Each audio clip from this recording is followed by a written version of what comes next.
So They are that dumb. People just need something to believe in. The side of that, what's wrong with who wants to be the chosen one? What's wrong with reality? Why not believe in reality?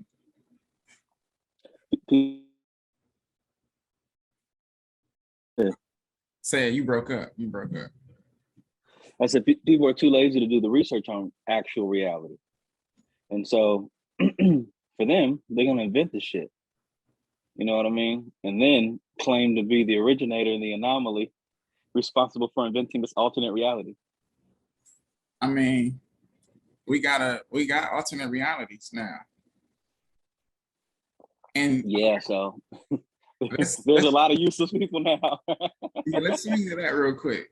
I didn't realize that the metaverse has been since we was kids. I think I made my first Madden player like Madden 95, when you create your little player and write your name on this jersey and build his attributes. That's the same shit as the metaverse, right? I don't know, bro. I'm trying to dig deeper into it. I don't know. I don't know what they're trying to do. I know that there's a lot of actual companies that are buying into it so that they kind of can position themselves in this alternate reality so that people can patronize their business. Because my son is on Fortnite. Like Cairo, he was 6, he just turned 7. Mm-hmm. He literally, his minimum is like $30 a month in Fortnite, bro.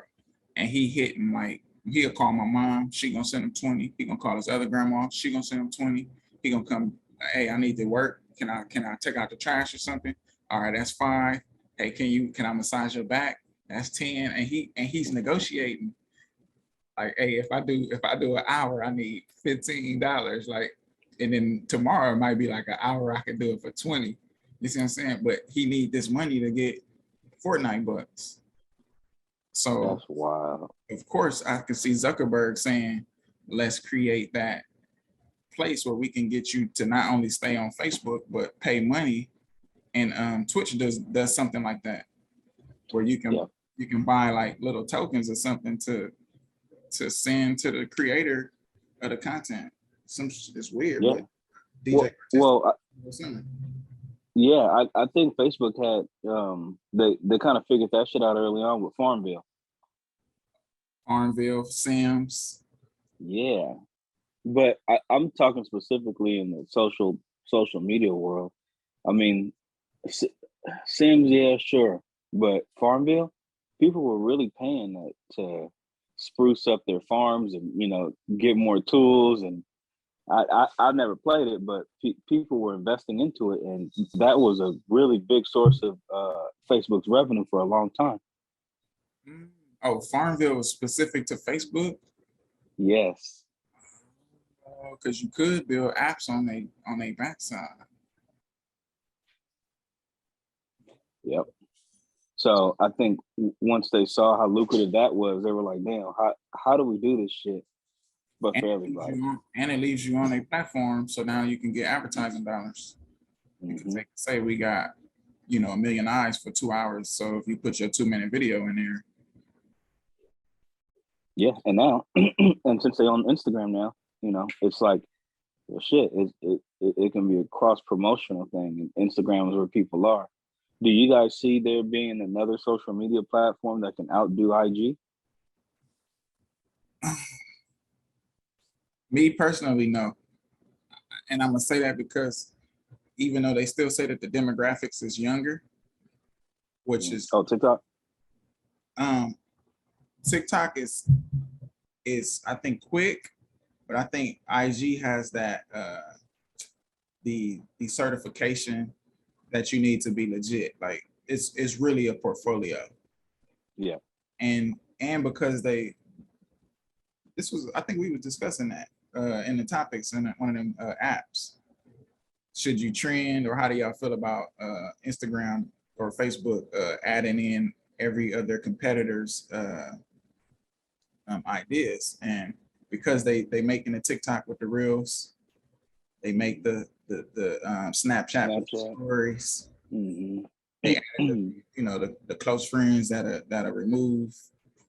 that you don't have to show everybody and different stuff like that. Like, I don't think you can beat them. I think Instagram is simple, and yet you can get everything you need at one point. Yeah, as long as they keep buying out the patents that their competitors are trying to, bring into the social media sphere, yeah, it's a wrap. And even then, once their competitors bring it in, that's only one piece to the puzzle. IG has they kind of compiled the whole system. You know what I mean? From all of your favorite apps, and unless there's an app that can license all of these features from Zuck and Facebook or whatever, I don't see us going anywhere else.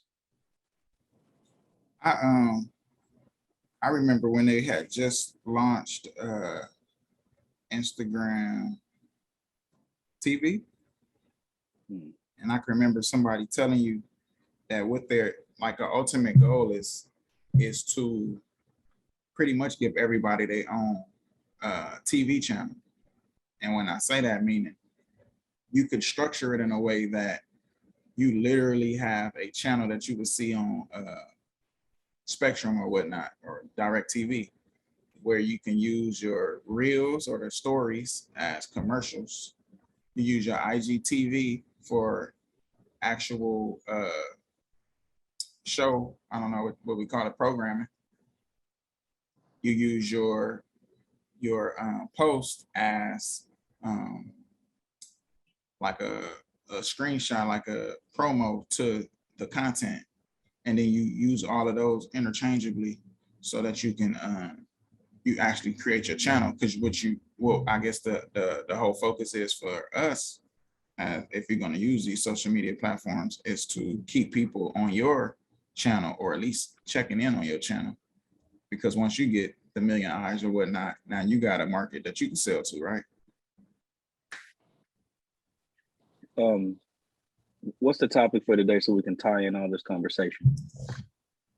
This one is up in the air. Figure out what y'all want to talk about. Hold up 1 second. I got one that you wrote, what you sent me, joining Facebook groups and the benefits of connecting on social media with other entrepreneurs. I mean, shit, we're already here. We might as well talk about it. There you go. And then the other one, which we could, if we got the timing right, was what kind of problems are you facing in your business, and just kind of figuring out some solutions as a group. Okay. Well, let's talk about that first, because the social media shit is more, it's an easier convo. Yeah.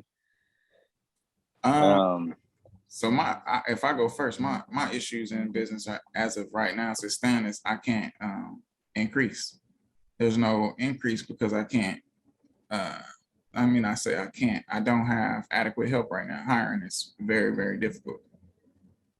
So if I can't hire, because my job is so physical, I can't expand my business, and it's a shitload of money out, and it's like it's so fucking frustrating not to be able to get to it because I don't have the manpower.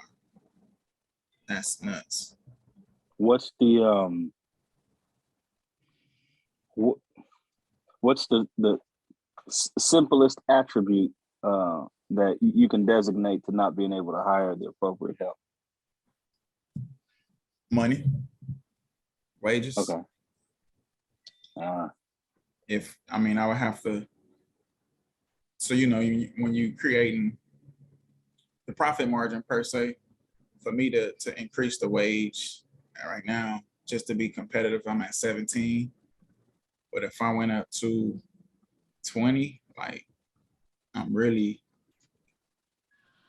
profit margin at that point is gone. So I'm gonna have to really be like a backbreaker. Like, if we don't get this car out in 30 minutes, like nobody gets paid. Like, you kind of see what I'm saying? Mm-hmm. So that has been difficult to do because most people don't take that kind of direction well. You gotta get it done by this time. And I get a lot of people that apply, not as much as I used to, but they don't even show up to the assessment. Like, they'll be like, I'm coming. I send you an email, like a reminder. It's today, 4:30.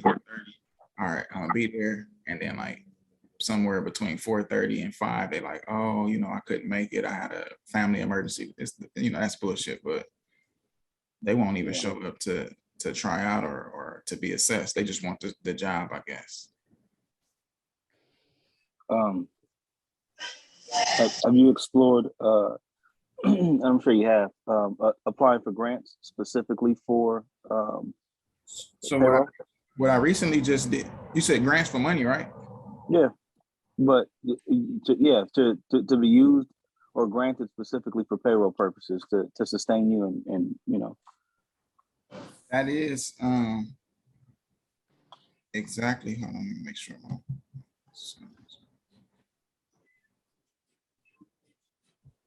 That's exactly what I took the grant for. So when you ask me about it, I need a grant. It's specifically for wages.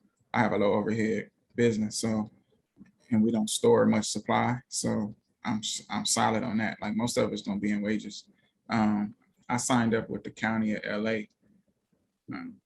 They have programs for recidivism, so putting felons back to work, disabled people, youth, like high school to like 20 something, and veterans. I'm supposedly on this list. I spoke with the lady, had a Zoom meeting with her, but nothing's come through that channel yet. And nobody want to work. Everybody want to be an entrepreneur nowadays, bro. So that's the hardest thing within hiring. Whether if you're hiring in a young demographic, shit, half the young black dudes, he want to be a rapper. So he taking the pay that you giving him to go to the studio. So you might as well just give him free. You might as well just give him free studio time and he'll work for you for free. But it's everybody wants to be an entrepreneur, and you can't knock them for having that drive of not wanting to work for somebody, because that's the decision that we all made ourselves. I think at home, everybody got paid over the last year and a half not to work. And I don't think that the hunger of like, okay, they really about to put me out my apartment, my kids really can't eat. People haven't really faced that yet. And as that starts to hit more households, phones start ringing a little bit more. People start showing up for them interviews. It's like a weird little time that we in. Because even for myself, I can put fillers out trying to hire people, stuff like that, and no one's responded. No one's responded. I put an ad out the other day to hire a nanny, and you get a hit here and there, a hit here and there, and then like the people who do respond, they want $25 an hour. So essentially, they might as well go to the daycare license and have their own daycare business. And it's like everybody wants to be an entrepreneur. So it's what we're up against right now. When everything first started happening, they started calling this the Great Reset, right? And what is it? Own nothing and enjoy it, right? Nobody's going to own anything over the next few years. And I can see where people are kind of happy with that universal income, things like that. I can see where it can start turning into a critical thing where it's going to start shutting businesses down, bro. Infrastructures will not be able to be the same. For me, shit, the hard part for me, go ahead, I'm listening. Go ahead, Let me slide right in here real quick. You said you don't knock them for making that decision that we all made to be entrepreneurs, but we all make that decision after working for people and doing a damn good job at it. You see what I'm saying? Like a lot of people just jumping off the porch like, yo, I'm about to own my own business and do this. Like, yo, like where's the structure? Because they look at what we did as simple. Like, oh, I could do that. I could do that. Bro, every idea that me, you, or any of us have come up with in any kind of form of business, there's somebody next to us working for us who tries to take the same idea and go do the same things. So it's like a copycat effect. Everybody thinks that is easy. Like, oh, I can do it. Oh, he's doing it, I can do it. People don't see that you've been working since you've been 15 years old. People don't see that. It's just simple. Oh, he young, he black, he doing it, I can do it. You know what I mean? That's how everybody feel. Who will the business owner serve if there is no proletariat? Hey, I've been asking myself this question. I'm waiting for an answer. Everybody Yeah. on it. What are we doing? There has to be a proletariat, but the issue is that I think that being part of the proletariat is associated with classism, right? So now, if you see an honest working man, it's like, oh, he's almost class, like, oh, he didn't have the means or the creativity or the drive to become an entrepreneur or an owner, or he didn't have generational wealth set in place for him. Where there's nothing wrong, you know what I'm saying, with earning an honest living, because how else will you learn to control a business, or how else will you learn the ins and outs of a business? How else can you understand and become a expert at something if you don't go through the process? And oftentimes the process, like you said, is actually working the business. I mean, if I don't want to get too deep, but that's definitely what the degrees is about. You see what I'm saying? Or your apprenticeship. Yeah. And so on and so forth. Like, you can't just, I mean, you can, and it's happened, but it's not the safest or the easiest route. But I think it's killing business. And what you said, Brandon, which is legit, because I heard it last night when I was watching the fight, was, bro, I just got EDD, I just got PPP. Like, I ain't working. Like, why would I come to work? I'm thinking, like, that shit's over. Like, it ain't enough of that. Like, so what? So now what? But which means that UBI is going to happen. It has to happen now, because you don't have the there, like you're saying, this ain't nobody to sell to. Yeah. You on mute, Brandon. So I start this new project tomorrow, the 160 townhomes, right? And it's crazy because they're paying us to do construction management. I don't have a degree for construction management at all. I got the tenure of being business for 30 years in a field that kind of aligns with what they have going on. The problem is, same thing out here, people have like walked away from the jobs. You got people who don't want to deal with the supply chain issues. So because of this, these are the times like people really get rich, bro. These are the times where you can pivot and find the right thing and really blow up. They're giving me $90,000 a year they give me $90,000 over the next 10 months to manage this to just manage the job site. Bro, it's unlimited opportunity. So it's selfish to say this, but sometimes you like let them stay blind. Let the masses do what they're doing, because I gotta eat. So it's sad to say it that way, but for an entrepreneur or someone like me, I can't allow it to, I can't allow it to slow me down on my own personal level. So let me interject here. Just two seconds, Kevin. I just want to put this out there just so we're all on the same page.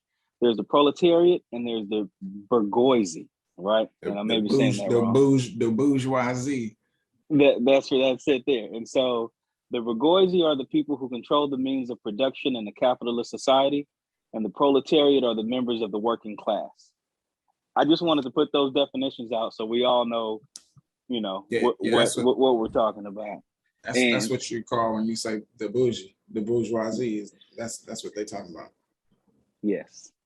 So if everybody's part of the bourgeoisie, as you call it, I mean, bro, it can't happen. It just can't happen. Everybody's not cut from that cloth. No, but what we will see is a fall of this. I mean, I think it's falling already, but that's me personally, my personal opinion. Also, look at our age demographic. We now fall in a different demographic. We're in that 35 to 55 demographic. And the people that we're really looking at to pull us out of this is the demographic that's younger than us. We're looking for the 18 to 25 to 18. We're looking at 18 to 30 to 18 to 30 to pull us out of this. It's not going to happen. they don't want to work. They have a level of entitlement that's through the roof. And it's been this way for years. So they not gonna go, bro. They don't want to go to work. The ones who do, I applaud them, but for most of them, they don't want to work. And so here's why this is important. It's important for us to teach other people how to actually become entrepreneurs, how to do this shit right. Because you can be an entrepreneur, you can be a working entrepreneur, right? If you set it up right, you can go into another company and say, hey, don't W-2 me. I have my LLC. 1099 me. That's exactly how they taking care of us on this job site, bro. We came at this job site as entrepreneurs. They're not giving us a W-2. We're not their employees. We were able to come into the game as our own bosses. The check get cut to my business. So it's a fucking beautiful thing, but it was set up like that. Most of these youngsters, they don't want to take a W-2. Like they everybody wants money, but nobody want to work for it, bro. And they feel working for somebody is beneath them, which you know, we preach entrepreneurship, bro. We preach it. So it's hard when we. Yeah, I wasn't taught like that though. You see what I'm saying? I read a book called You Inc. I don't know if y'all read that. Put it up in the chat. We need it. Yeah, You Incorporated. And what it was saying was everybody is their own boss, regardless if you're an employee or 1099, etc. And Precisely. And everything you do, which is, you know, this is what we normally talk about. The way you do one thing is the way you do all things. They like, you handle your business, you take care of your thing the way that you would as if you owned the company. And as an employee, and I mean, that's the way I came up. Like, I literally quit Department of Homeland Security, bro, to start my business. I asked them before I quit, I said, hey, I'm thinking about doing a business. I've been doing it now for a year and a half on the side. Can I get a leave of absence to set it up? And then I'll come back. They was like, no. And I say, you can't give me a leave of absence 6 months? They said no. I said, okay, cool. This is my last day. Went out, shook everybody's hand, but I didn't, this is government, so the paperwork wasn't right. So they was literally for 2 years sending me, certified signed manila folders like, yo, you got to come in now and get your exit interview. If you don't, we gonna kick you off payroll. And I'm like, cool, just kick me off. And I would get these like every 3 months. They wouldn't fire me. So I call them, I say, yo, what's going on? They say, we really want you to come back. Like, you was one of like the top guys. So in that company, I knew how to do it. This is at the airport. I was a first class in as TSA. So I know how to work every aspect of the job from the CTXs, which is the big screen, the big machines that screen the bags, to people, to the gates, to even being on special bond tasks. Even I was selling fucking charities. Like I did everything. So they was like, yo, we don't want you to quit. We want you to come back. But because I handled the business, I did the overtime when they asked. Like, you know, I'm invaluable to this thing. I don't know nothing about just feeling like underneath nobody for working for them. If you think about it, branding is probably the most important part for a business, because everybody takes pride in ownership. And the same reason why you go to a Laker game with a Laker jersey on is the same reason people, you know, go and work for, you know, a TSA, a Coke, a yada, yada, yada. It's because, you know, you have pride when you say, yo, what do you do? Oh, I work for TSA. You know what I mean? I work for Target. And it's like, yeah, all right. I know them. You know what I mean? And that same pride and ownership is what people aren't getting being employees of just, you know, mom and pop such and such, you know, in Compton. And I feel like if we personally, this is, you know, the views expressed here are only the views of Mike McCain. Personally, I feel like we should move away from the W-2 model. And I feel like every business should hire on a 1099. Every single business, because that will get family. Well, it'll be beneficial to the business for sure, but it'll get families pride and ownership. It'll allow them to learn business structure. It'll create legacies, right? And so at this point, go ahead, Kev. Let's explore that. Because I'm recently hiring W-2. So, you know, our Wipe model, the app was based on 1099 contractors. And then I was fake hiring people for the majority of my years in my business until recently. You lose so much control that's necessary for the business when you go to the 1099 model. So how do you offset that? Right, the same way McDonald's offsets it with their franchisees. You know, the franchisees have to follow a strict contract, a strict bylaw, a strict you can and can't do this. These are the covenants, conditions, and restrictions for being an actual franchisee of our brand. If not, we'll kick you off, and you know you won't be associated with us anymore. And corporate will then take over your branch. I'm trying to put that all together because I know there's a certain amount of Black McDonald's franchisees that's suing McDonald's as we speak, because McDonald's have underplayed their businesses. So I'm trying to put it all together on how they all reach out. The downside in California, you can't even 1099 unless a person is business or they have to carry their own insurance now. Yeah. So I was going to get to that point too. Yes, that's and it depends on what state you're working out of. Every place something's going to change. California, when they came down with that law, kind of messed the game up. Yes, I think AB5. AB5 is the bill that they passed. I think, but one of the big reasons for that happening in California was for the illegals. Like you got illegal contractors and guys working, making more money than corporations out there doing side work kind of thing. So that's why I think it was really created in California, bro.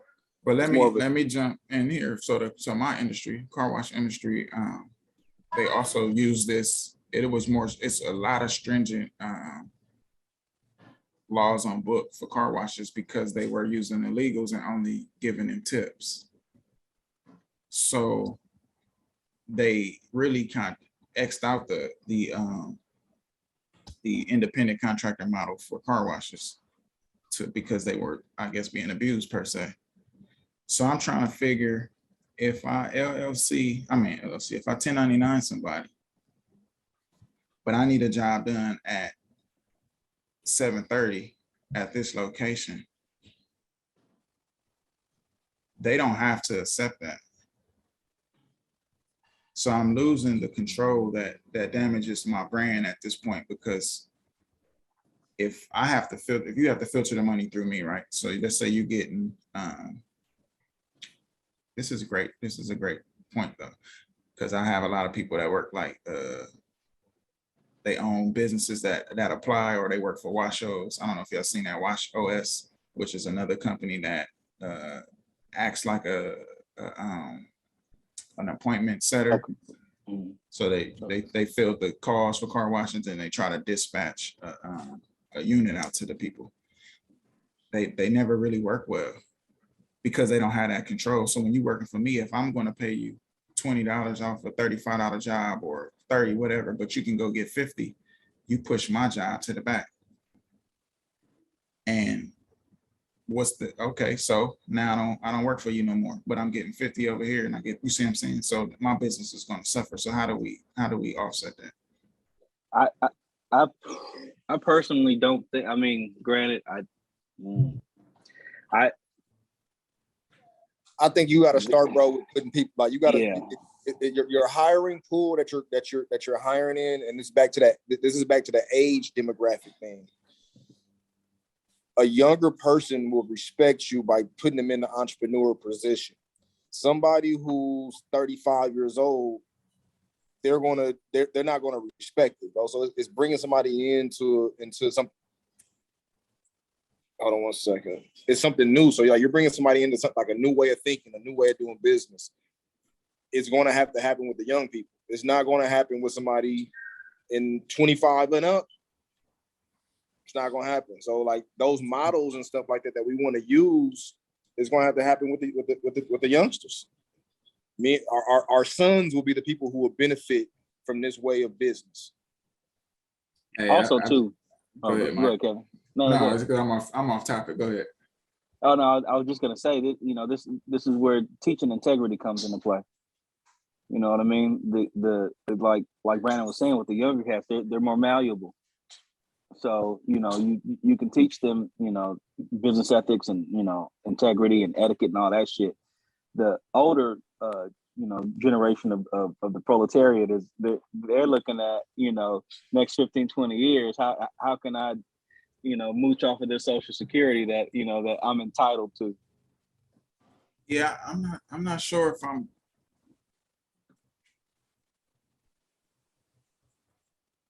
I'm definitely, so my model ideal is in and out, right? Definitely a younger base, a higher pay rate, but they got employees. They not making those cats 1099. I guess that's what you're saying, Brandon, is the difference where them having the name In and Out changes from Shine.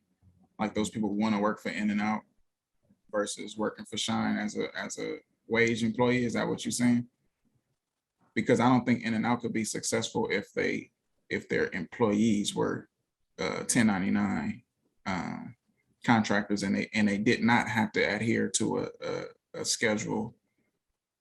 And in California, in order to be a 1099 contractor, you also must do that same business outside of working for just me. So you have to have other clients that's doing the same thing. There's two tests. There's the AB5 test, and then there's another test. I forget the name, but this is how they are going to determine if you should have been paying wages. Versus so the other test is whether or not the employee performs normal business, like normal work in that same position. I went through this shit in the last company I was with.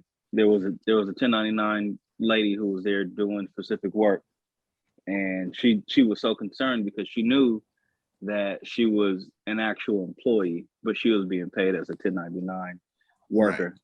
And the reason she was concerned was because she had, if that company were to ever get audited and they see that she was being paid consistently for the same job, for the same hours, for the same everything, then one, the company was going to get fined, and two, she could have possibly gotten fined too because she knew better based on the Senate bill that was passed. And she's gonna be on hook for it. So this is what I ran into with the independent contractors, the fake hiring that I was doing. And I got 1099s on the people, but they should have been employees. And the reason why was because when it came down to taxes, they didn't pay their own tax. They was expecting me to withhold it. So they're going, well, didn't you pay the tax? Like, no, I actually carried the tax on my own thing until I 1099 you and get you off my books. Now you on the hook for paying your own tax. So that was shocking for the young person.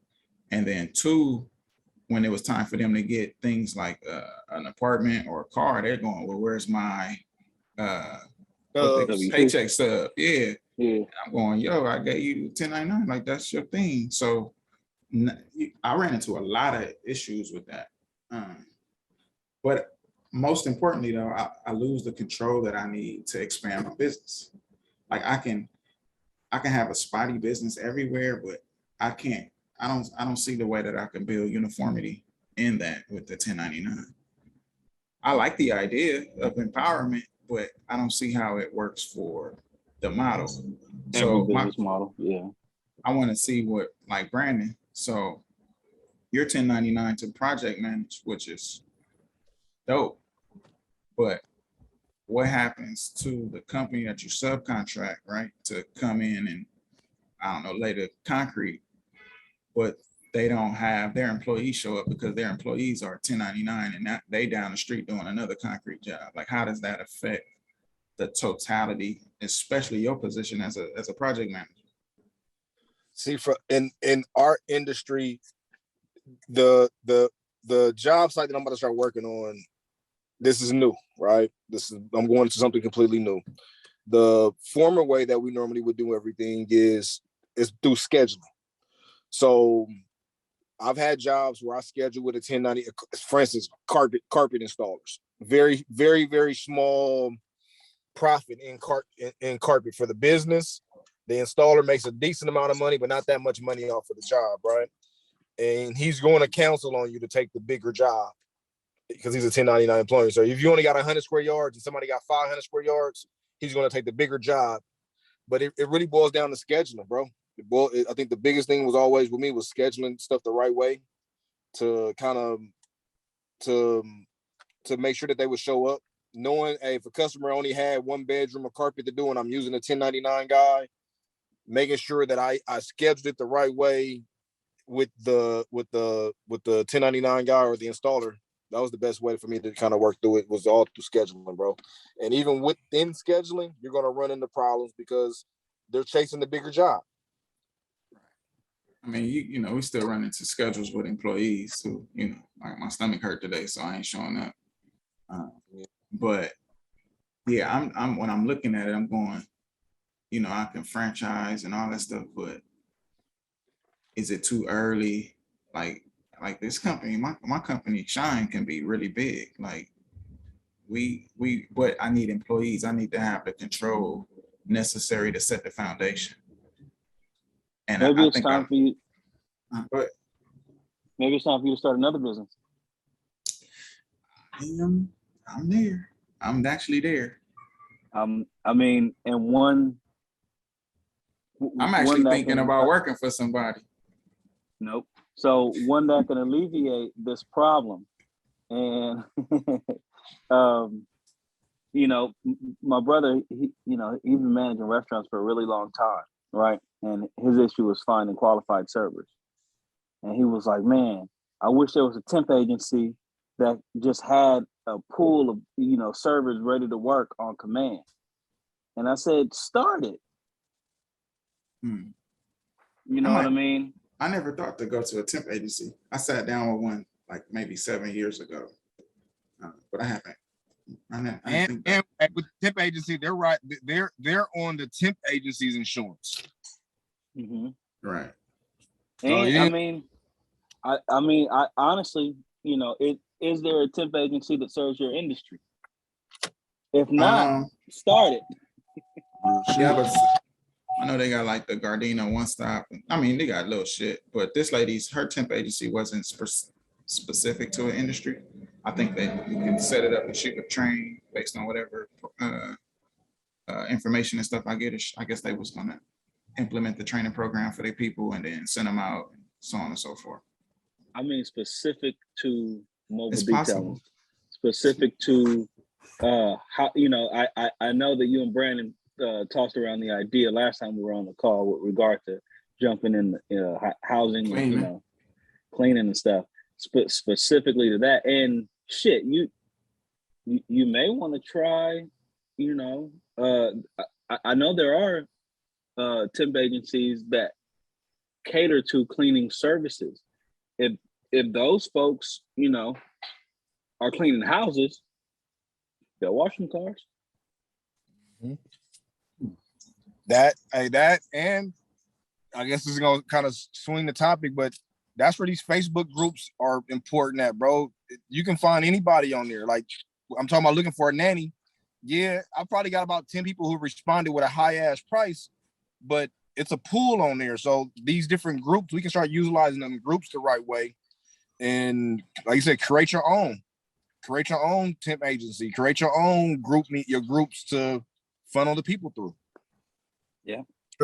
At this point, at this point in business, even if a person's not fully qualified, you need somebody who can show up.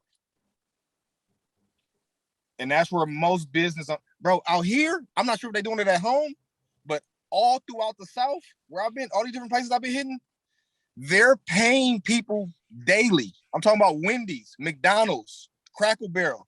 You can come work for 1 day and we'll pay you at the end of your shift. Nice. That I like that model. Right. So like, no, like, I use Square. I think Square you could set something up like that. That's kind of tough. I like it. It might be easier now that I accept payments online. I know at one point it was difficult because I had to wait for the net 30 to come in or run to the bank and cash a check to clear it to make that happen. But now that I'm getting paid online, that might work. But you know what? I like that idea because I think if you get money every day, you handle money differently. But dude, I don't know. I need to stay open-minded. I need to stay open-minded because I'm using my past experience. We're coming from a place where all the rules that were laid and the way that we did business for the past 20 years, it's over. Are broke. Yeah. So it's kind of like it's creating new templates. I think that's a good one though. Creating our own temp agency and just have hands on deck for anything that needs to be done. I've been because trying your company is not the only company in this industry that's having this problem. I know, but we still would have to figure out where the hell we getting the pool from. Because if they not, so let me give you this one too. Let me switch that. I get a good amount of people that apply, but they have their own company, right? So I'm looking at the resume is saying, yeah, I own my own company. I tend to run away from those people for the simple sake that I know, again, when it comes down to, hey, I need you to be here at 6, and you get something that say, you know, it's going to be an all-day detail that starts at 4. You see what I'm saying? You're going to run into that 6, and then I'm on my end, I'm scheduling for if I have you available, and then you don't show up. It's terrible. It's a terrible look for the business. So where is this fix at? Like, outside of trying to create our own, like if I'm trying to fix this now, do I hire people who would y'all hire? I mean, I guess so. You hire blind installers that own their own blind install company, Brandon? How does that work? I have before, and you come to realize that they don't have a business. They install blinds. The person who say they have a business, they don't have a business like yours, bro. They don't have the infrastructure like yours. So you start realizing that yeah, they're a entrepreneur. They might not be an entrepreneur. They want to do something. They might wash 1 or 2 cars a week, but man, it's all in your contract. You know, it's if you got hey, bro, hold on. What contract? What contract? You got to create one. Like how would you, we talked about non-disclosures in the not too long ago, and you can't really do too much with that. A non-compete, yeah, non-compete. So it's not much you can do with those, but you got to draw up the right contract, bro. Like Mike just said, whether you're franchising your name to them, so everything that they do is under your brand, you're bringing a template to the table, bro, that they don't have. And that's why I had to start realizing what my power was in business was the template that we have. Most of the dudes who say they're blind installers, they sell blinds, they don't even have a price list to price stuff. You know, they kind of just going out there throwing it at the wall, seeing if it sticks. So making sure that you make the agreement the right way, bro. Like really, really sitting down and hashing out your issues with a person before you hire them. Like I said, you're not a person who bite their tongue. So everything that you're, I'm gonna use the word scared of losing, address it. The other thing, and just to piggyback on what Brandon's saying is, you know, I got relatives that make beats, right? All they do all day, just make beats. Just fire ass beats. You know what the difference is between them and Dr. Dre or them and Timbaland? I don't. I mean, I know So- what I can assume, but I don't. Yeah, so Dre and Timbaland are producers. My relatives are beat Make makers. beats. They make beats, correct.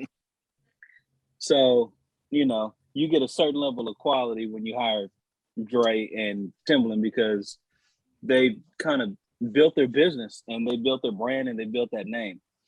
You know, if you go and get, you know, Tony Scott, you know, he's gonna be you're gonna get a fire ass beat, but he ain't running all that shit through the SSL board. He ain't running everything through, you know, whatever, you know, musical programs there are out there. Like there's two levels of well, not even two. There's probably more than that because I know motherfuckers who are doing it on just a dirt level, but you know, Garage band. yeah, yeah. But hey, yo, some of the garage band beats sound, you know, as good as the beat maker beats, but they don't sound as great as the Dr. Dre and Timbaland beats.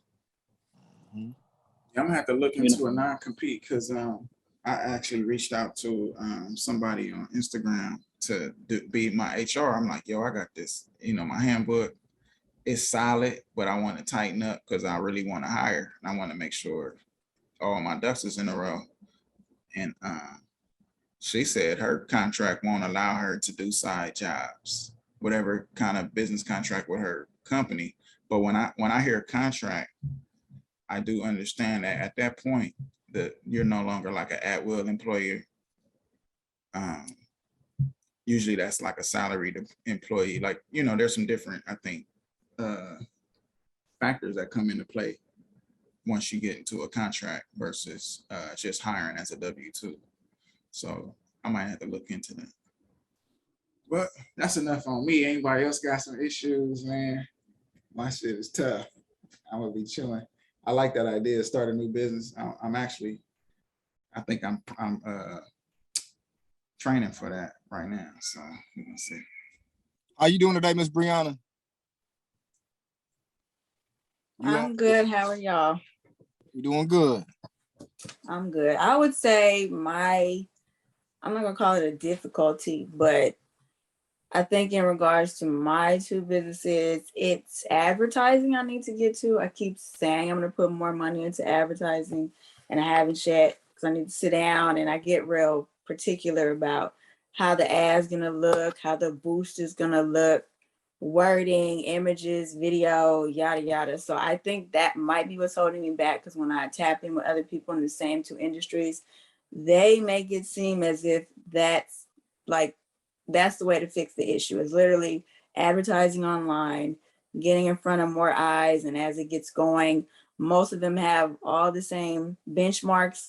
You know, they all say within 3 months if you have consistent ads, and for sure within 6 months if you have consistent ads and putting in this much amount of money, like the profits are gonna come. That's what I'm hearing from several other entrepreneurs in the same, you know, businesses. So I've just got to get to the point to even just test it out. It's always about risk, but I got to get to the point to actually test it and see if that risk, you know, pans out the way all these other people are saying. I got I got a thought on that. So how are you, well, what's the market that you are going after at the moment? Meaning what more? Like the target, like who you're targeting? Like when you're sending the ads out, who you trying to get to buy it?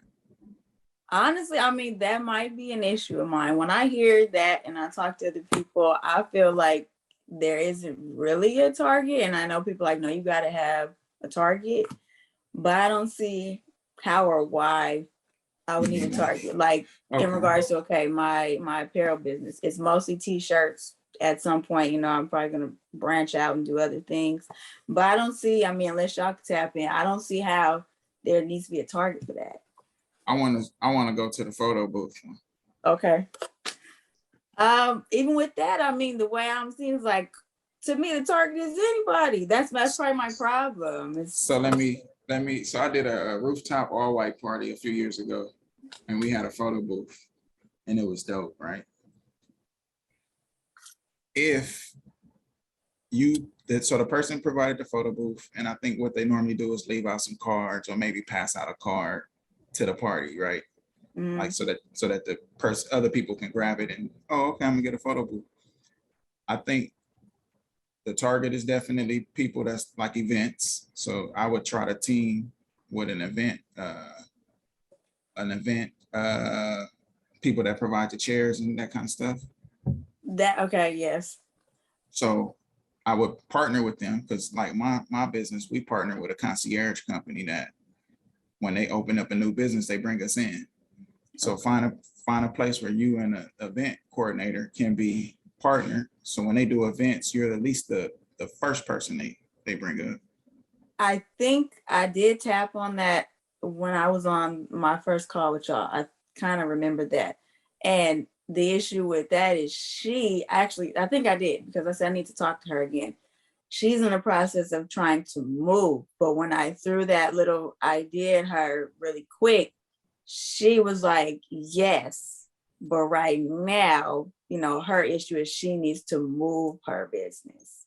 But when I talked to her about that, she asked if she did want to speak more on that and almost have like a one-stop shop, because she is an event planner and she has a little suite that she does all that. So like when people, when she, has people that come, she probably right now doesn't have a caterer on call, a DJ on call, but she wants to get to that point. And that's where I was like, well, we can merge all that. So that's one of your targets. So when you're doing advertising, you're looking for companies like that, not just her. So so now you kind of in B2B with that. That's one. And then two, I brought up that card situation, how they leave it. One thing I always thought, if you was to do a 2-for-1 in these events, so whenever somebody buys your photo booth, let's say, I don't know what your price is, but let's say you do $100 an hour. But you do a flat free at $450. If you gave it to somebody for $650 and you did 2 events for them, you would book up your schedule. You see what I'm saying?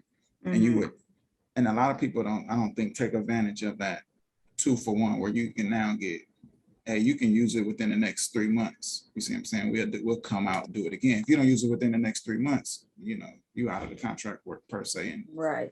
You asked out. Strategy. Yeah, I think those companies don't utilize, like you're just leaving me a card and you think I'm gonna buy it, but there's no incentive. But if I told you that we're gonna do a birthday party and your prom, you see what I'm saying?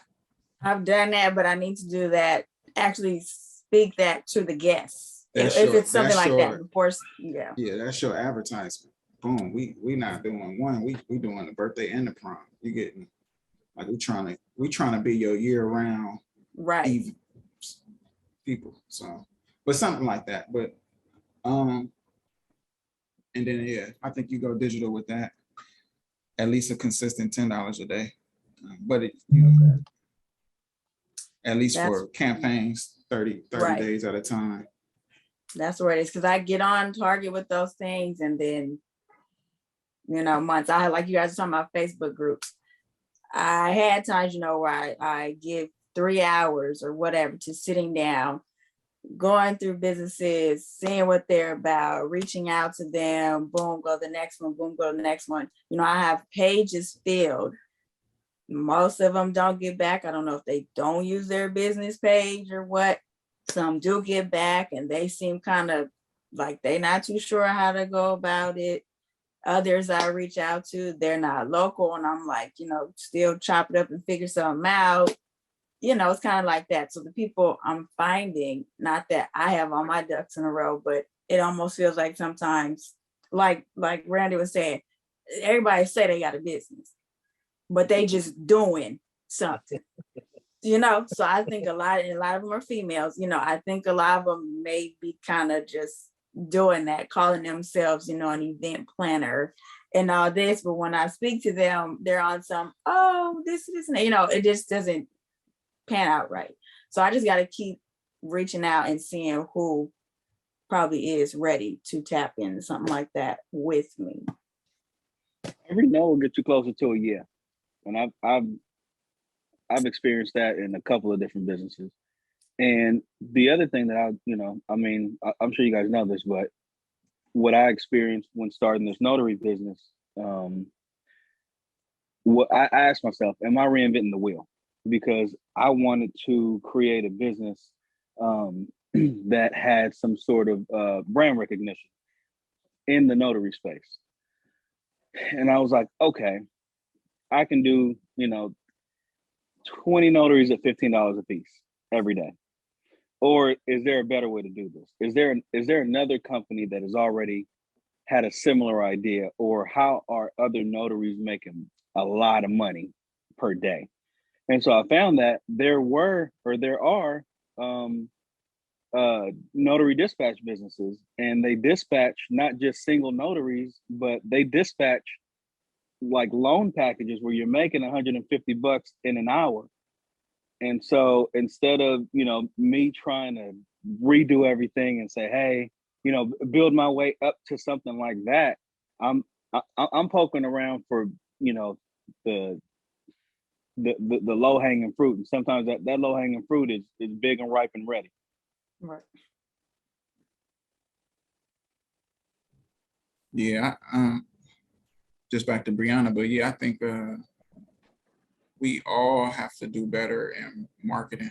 I can't speak for Mike, but I'm just speaking for businesses as a whole. We all do. Yeah. As businesses as a whole, marketing is that thing. Like advertising, marketing, promoting, like being in front of eyes continuously is the way to get it. Because if you see me, and I know you see me, but not all the points click. For you, I can do whatever you need me to do. I'm available. So yeah, I definitely think that we have to spend more money advertising. And if we do spend more money, I don't think that the ultimate goal is going to be up front, but I definitely know it's coming. Like you got to water the seed, you got to plant it and then water it. And that's what, when you plant that first, ad or first postcard, you got to get back to those people and water it. Yeah. And I think if we can master that, we would kill in business. I totally agree with you, Kevin. But I also believe that having a system that waters that is even better. Having a slow drip or a sprinkler system is just as good as you expending yourself, your energy, your personal resources to ensure that the seed you planted is fruitful. You know what I mean? So in this case, I'm a firm believer in hiring outside third-party contractors to ensure everything is done. You know what I mean? So I don't have to worry about it. This is their expertise.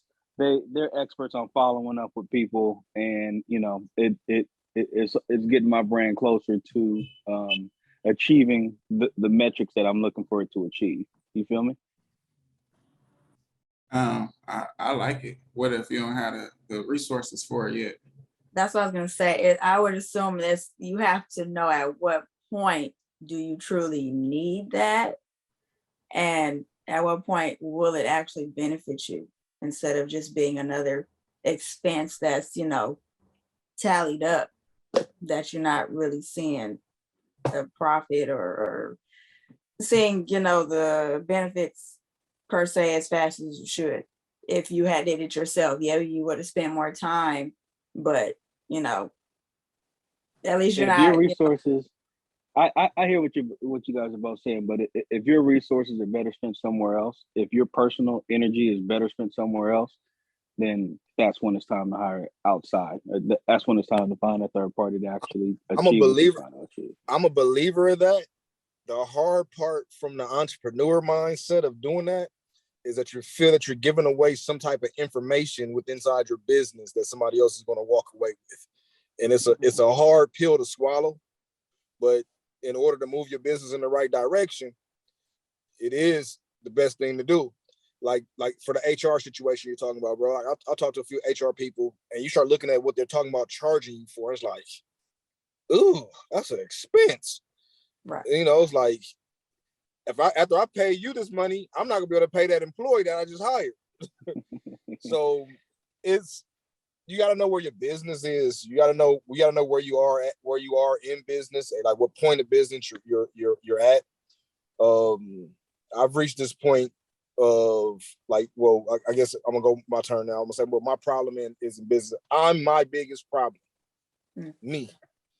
The thoughts inside the head, the one to take care of family, all those different things. So I've become my biggest problem in business. And in order to be able to delegate my time in the right places, I have to hire out now. You know, it's more beneficial for me to hire out. But yeah, that's my biggest problem in business right now, bro. I'm my biggest problem because I know everything that I want to do and everything that I want to accomplish. And if I put together the right team and put everything on the table, hey, this is what I want to do, let's go, I can reach those goals. But me, probably just like with you, KD, everything's in my head. Everything's in my head. And I'm at that point of life now where we both follow the boy Ray Diallo. You got to take everything out your head and put it on paper, bro. Like I'm at a point of life right now where I've been, you know, birthday just passed, so I've been looking at life lately like we're on the shorter end of the stick. We ain't got too much sand left in the time glass, bro. And it's about making sure that we can make the business carry on when we're not here, you know? So some of those rule with the iron fist mentality things we gotta dump and leave by the wayside to give ourselves those freedoms that we want. I want freedom in life. That's my biggest thing. I want my time and I want freedom.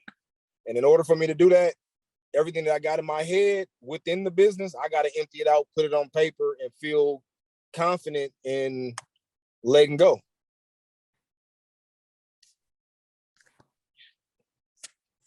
I agree. I think that, I mean, I don't know if anybody in here can say that they're not they own biggest problem. Like you're saying, it could be a control issue for me. For you, it might be delegation, which it seemed like control.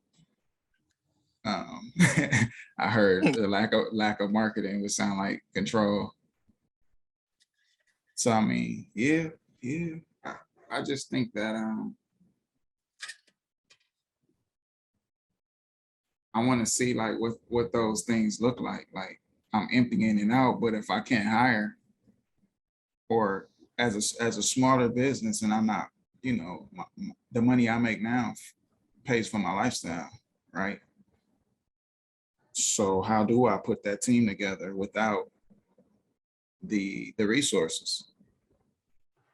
Like, so if I'm I'm starting. So right now I understand I need to move myself out of the business so I can work on and not in.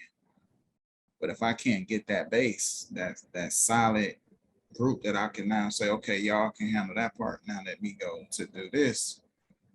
That's where I keep getting into the thing. That's my issue. I need that solid base so I can get the shit that I got in my head out. True. And it's like, in a sense, I think somebody asked me, after doing business after so long, did I lose my passion for business?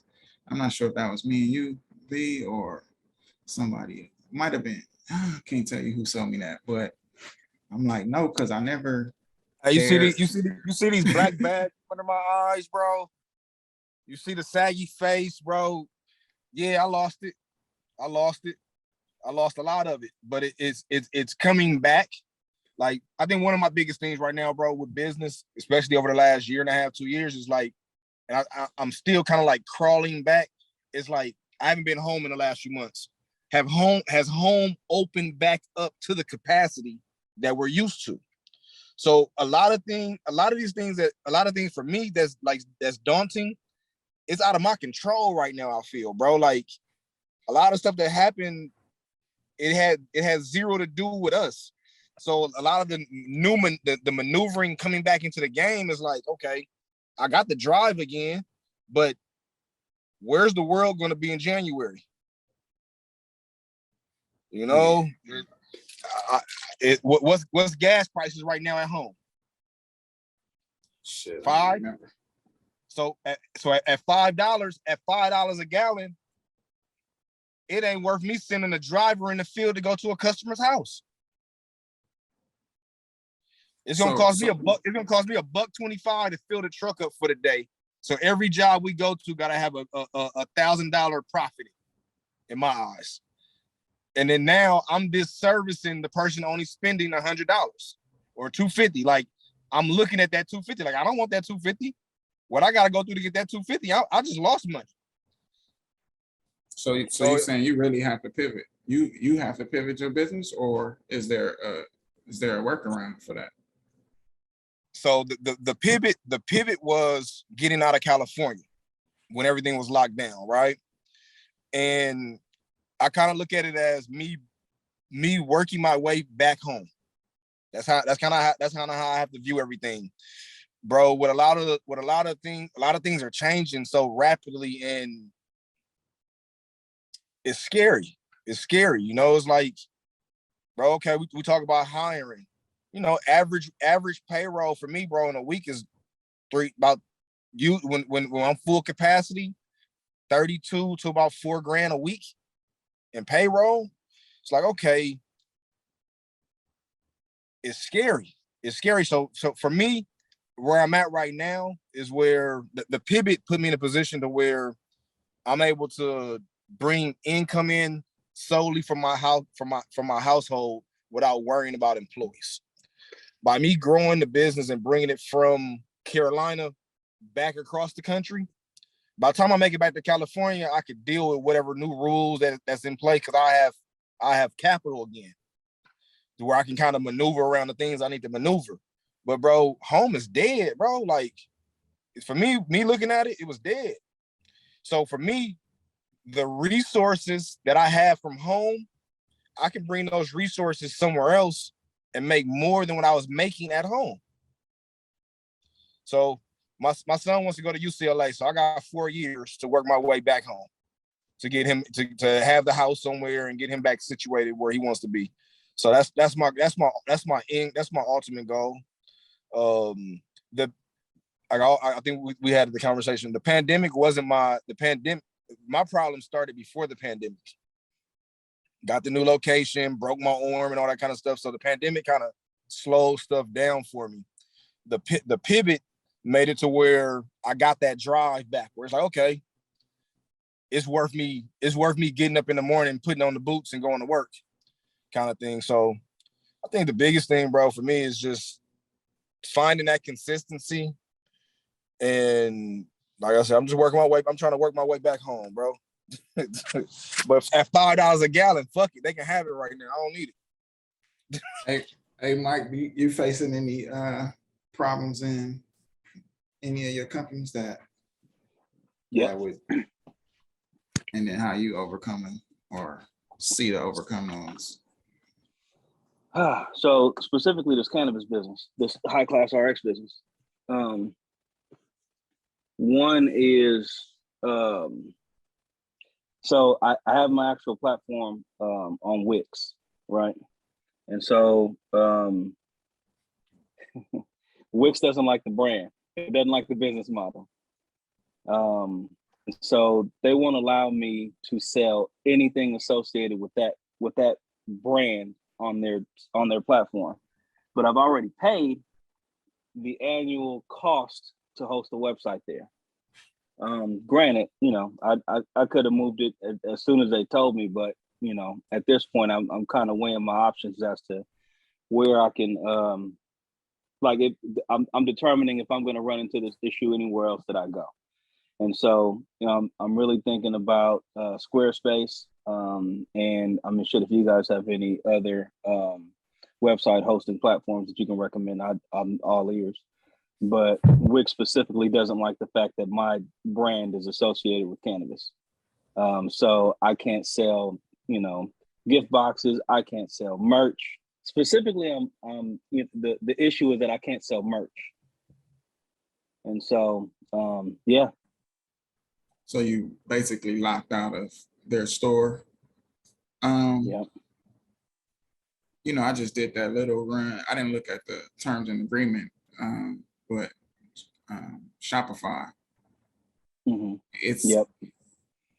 my business is on Wix, Shine, but I just did the Hustler2Entrepreneur on Shopify just to try it. Wix is very, I'm gonna say they're big, but they're very unorganized in a sense, right?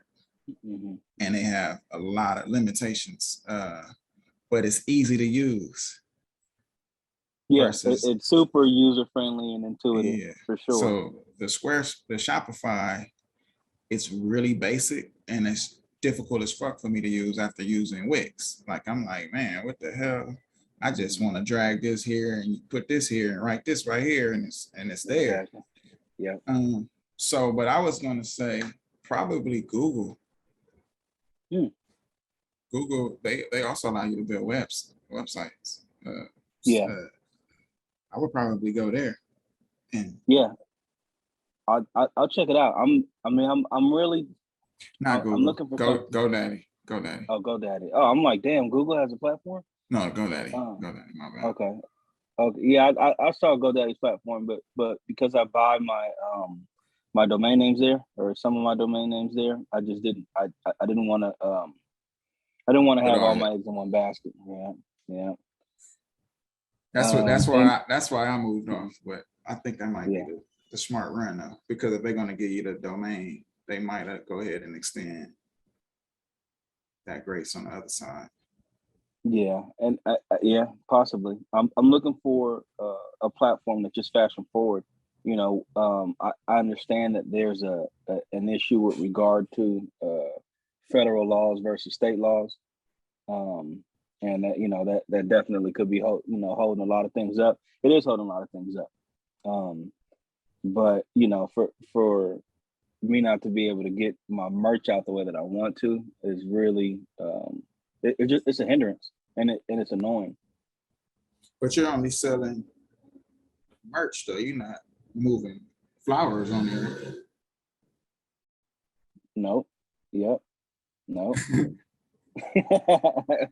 Right. So I don't see how they can say like you can't. Yeah, that's interesting. What I'm doing right now is looking up cookies. The brand. Probably go there and see where they host. Usually on these sites too, you can go and right click and click view source on these sites and kind of glean probably where they hosting that, something like that through there. I think I will. That's good advice. Other than that, the business is moving away. Well, I guess it ain't if you can't sell your merch. I see it on IG. How is that? Yeah. Oh, I mean, I'm getting orders on IG via DM. So, that's great, but I know I can be doing so much more because I'm hearing throughout the day everybody going to my Wix site to my specific store, and they can't do shit. Now, also too, I just did a course. I would have to send it to you. It's through a small business. I think it's through Verizon. They got a small business. They got a full, matter of fact, if y'all haven't, y'all need to look at Verizon. They have a full small business entrepreneur portal that got courses on everything from minority business certifications to what we talking about right now, Shopify, like how to sell online e-commerce. And they were saying, I just did like a whole quiz on should I use Shopify or my own personal website or sites like Etsy that build in the marketing plan and different things for you. So, and then it has like it's a test, and you answer the questions and you tally them, and then you weigh out the pros and cons of either doing your own site and generating traffic or using Etsy's and generating traffic. You see what I'm saying? With whatever terms and conditions and stuff they may have. So, but I learned that on this Verizon small business entrepreneur portal. I see. I'm on right now. Okay. Yeah. So, and I mean, it's shitload of courses in there, self-paced courses. they have like these where you do a course and then you get to talk to like an expert for an hour, different shit like that. Wow. Yeah. And matter of fact, there's a grant on there.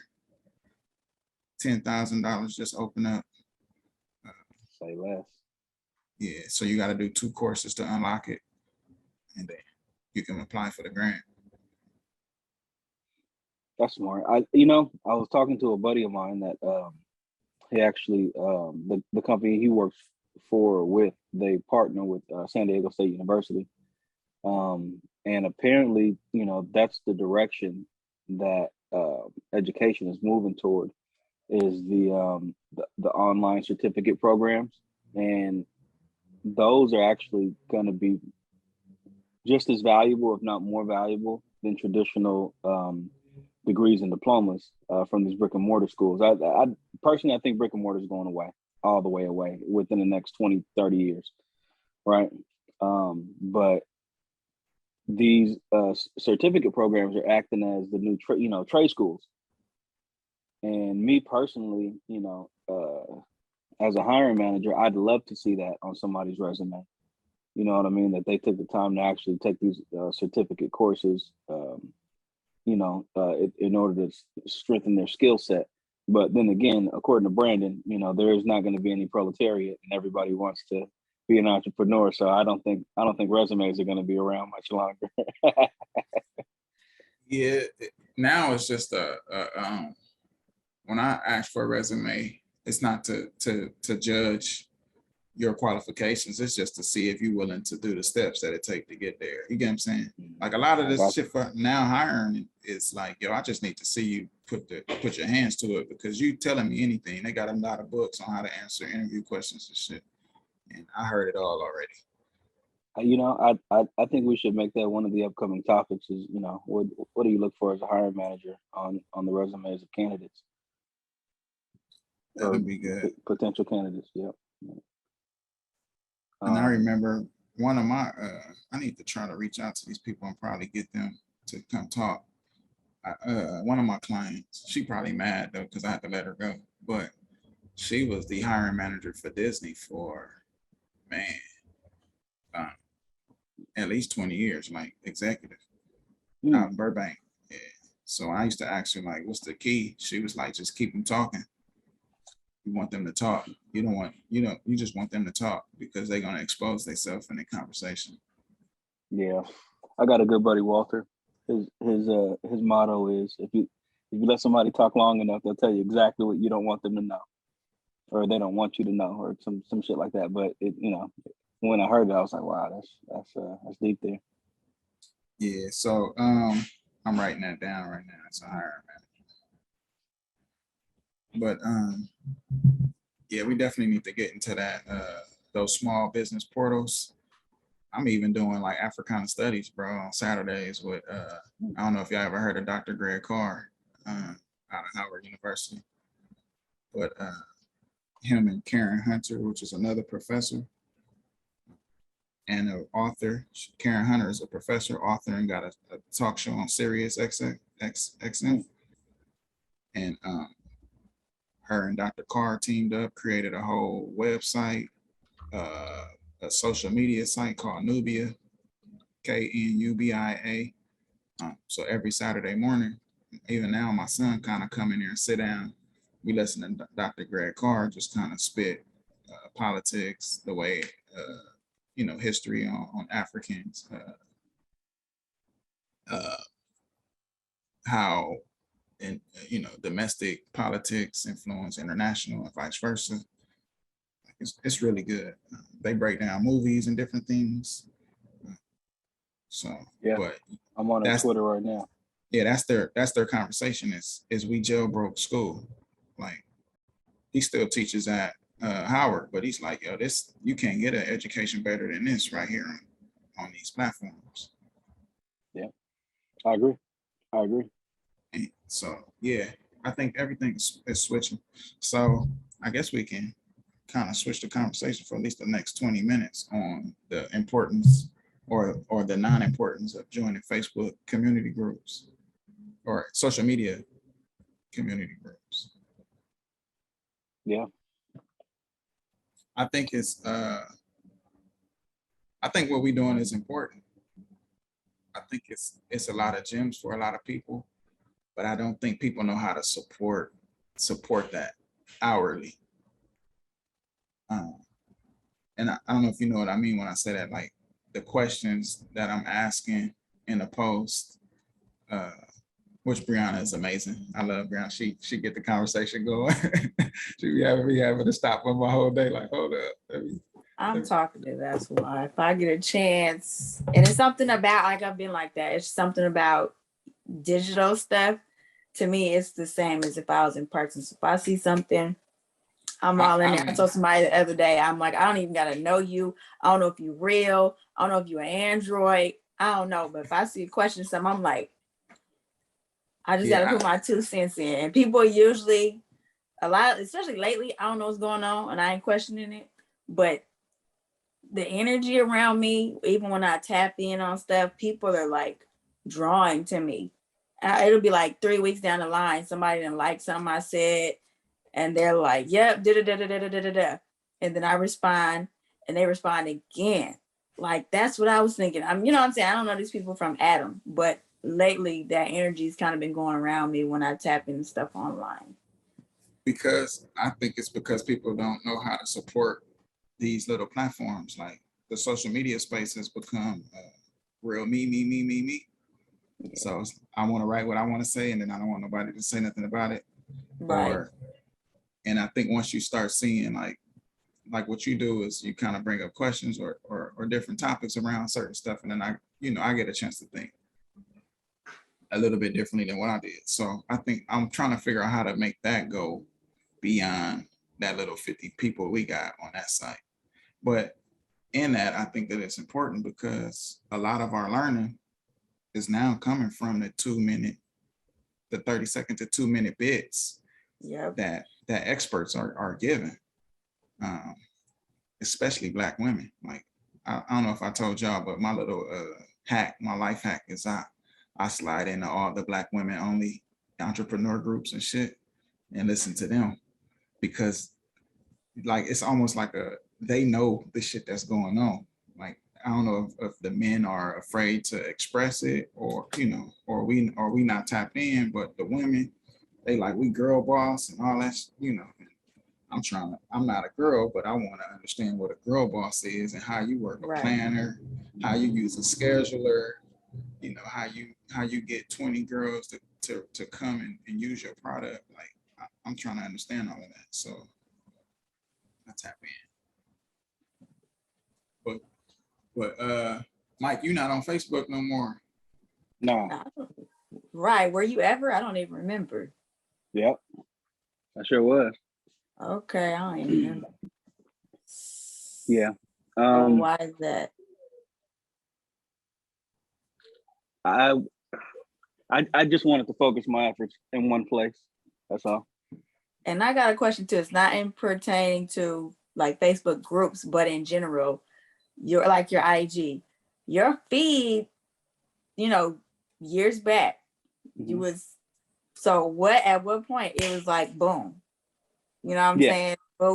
So is there anything behind that where you like, well, it's here, I don't need to really put into this anymore, or? No. So at some point I plan to reinvent. I plan to reinvent myself, and I'm just not there yet. So I feel like the content that was put in up to that point was enough information to where I was at the time. I can't keep feeding on a daily basis if I'm not learning on a daily basis. You know what I mean? So the next round of Michael Scott McCain that you're going to get on social media is going to be, an enhanced version of what you got before. I might have missed the before. Was I too late? No, yeah. Whatever you see on the page right now, I stopped posting after a while because, there's only so much content that you can post before it gets redundant. You know what I mean? I'm glad you said that, because That is perfect segue. So, you know, I'm cutting up all these videos that we have. Mhm. You make great 30-second sound bites. Like if you could set a standard, you could set a boundary. Mhm. That's amazing in itself, right? But that's attached to a whole another bit of conversation. So I've cut that 30-second and I probably cut the minute, you see what I'm saying, around a whole conversation. But what I'm realizing on social media is that there is no such thing as redundancy. Mm. The reason why is because the algorithm is based where you're never going to reach the full totality of the people that follow you, right? Mm-hmm. And me as a consumer, I'm not going to stop on your page every time you push. So that one thing that you think that was great, that might be redundant, I've never seen, which is bringing us back to the advertising and the water. So I think, Yeah. No, I hear you. However, the type of content that I'm posting, right, it started to become redundant because there's only so much of what I was doing at the time that I could do without, you know, having people say, "Oh, you know what, this is kind of like the other post." So, I mean, yeah, what we're doing is evergreen because we have different topics coming about, you know, every single week. And, you know, we have different perspectives and different opinions. Brianna's not on every week.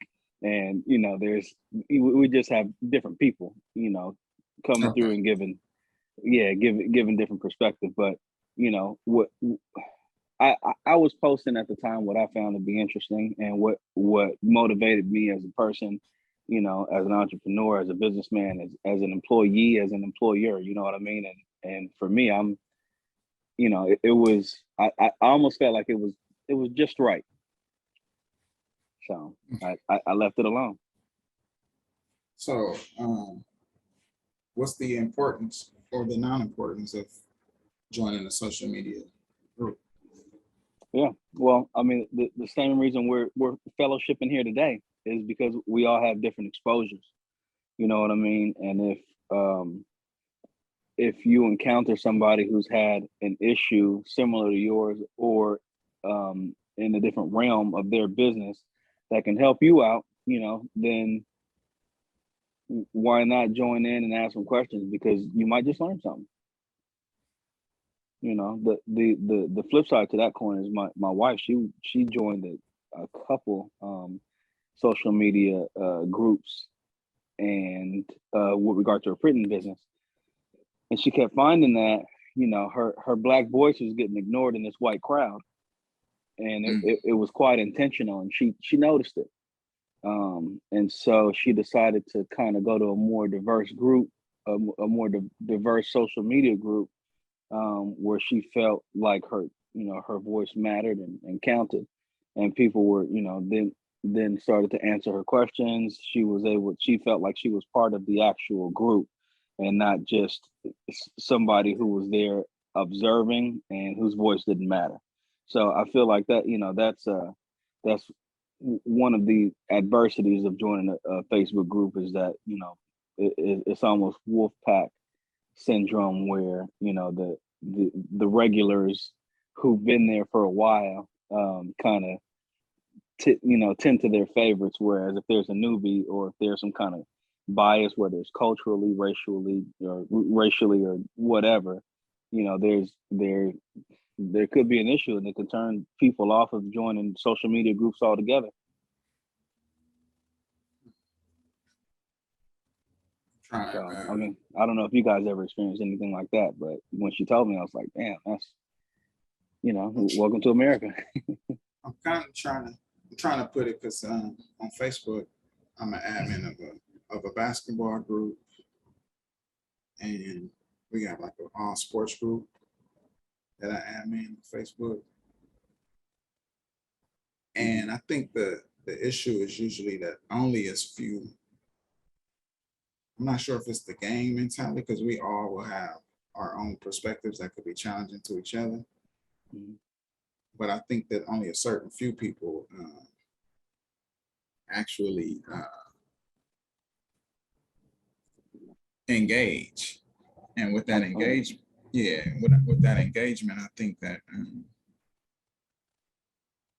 it looks that way. But I haven't, I'm in like an Inglewood group, which is where I'm from, just kind of browsing, not really engaged in it. And I'm also in, what other kind of group I'm in? I'm in a few groups, but yeah, I haven't really seen like a, but they're not white though, so I don't know. Yeah. Well, I mean, yeah. So her issue was that the groups that she was in were, I guess, predominantly white, and were they giving tips and tricks like what? Yeah, but only to the other white group members. Yeah. So she would ask for help with regard to printing practices, or she even saying good morning. It just fell on deaf ears. Yeah. So she found a group of folks who didn't do that, and things have been working out for her. So we got the Hustler2Entrepreneur Facebook page up. Where it's pretty much a mirror to Instagram right now, because I don't really have the time. But I was thinking of if I wanted to swap those communities, or did I want to just stay focused in like an Instagram community?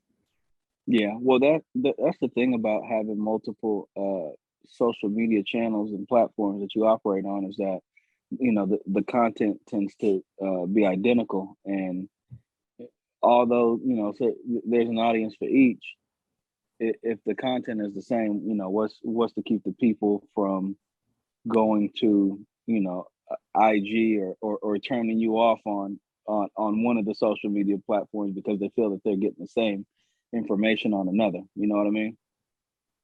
I'm gonna tap into that. I don't remember right this second whose feed I was on, but he spoke on that, where people come in, you got people that's always there to say something negative, and someone said to him like, oh, that's great, like I hadn't seen this on YouTube, or like I didn't see that 2 months ago on your whatever. And the guy was pretty much like, but you was at 2 of them. Like that's the whole point. You don't know who only taps into IG. You don't know who prefers Facebook all day over everything else. And even though you might put your information on all 3, there are different types of people on each of those platforms. And if they're on all of them, they probably will see your information more than once, more than twice. Who knows? But they made it sound as if there's still a benefit in that. And regardless of, like I said, that one guy who tried to make, a smart remark about it. And the guy literally responded with, thanks.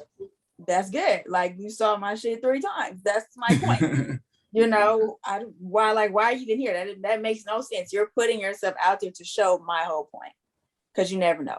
Facebook, I mean, from how I see it, I remember when everything transitioned. Hopefully I'm not getting off subject, but how the platforms transitioned, right? So in the beginning, it was all about just talking, right? That I noticed. We were at that age, like I tell my kids all the time, like, y'all think you know everything. We were all of that. Like, internet came with us, okay? So everything started with just chatting, this and that, right? That was years. And then it moved to being able to, like, they want to call everybody a creator these days, an influencer. We was doing that on MySpace for free, for fun. Like, everybody's changing their page. Everybody's making this, doing that. But then it kind of moved, right? Facebook used to be for college students, right? You had to have an actual college email account associated, or you couldn't get on there. I remember I was on MySpace in nursing school, and my homegirl was like, you're on MySpace still? Girl, you need to get on Facebook. And I was like, how we get on Facebook? We're not at any of those schools. She was like, no, anybody can get on. So as it's done that, you got to kind of see what it's good for. Because then we were on Facebook and Instagram came. I didn't understand Instagram. I was like, what do you do? They was like, oh, but you have to put a picture. I was like, what? You have to put a picture to say something?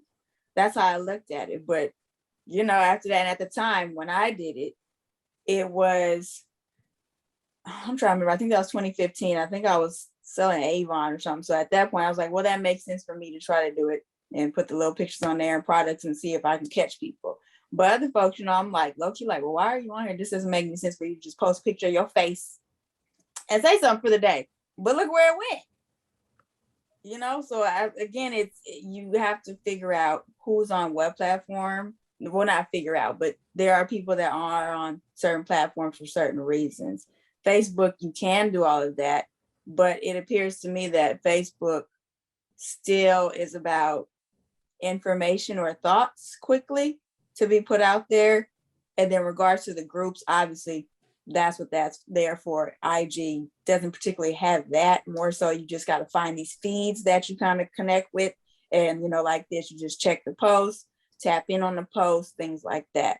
But Facebook does offer, I mean, a broad spectrum of ways to get information and share information. That makes sense.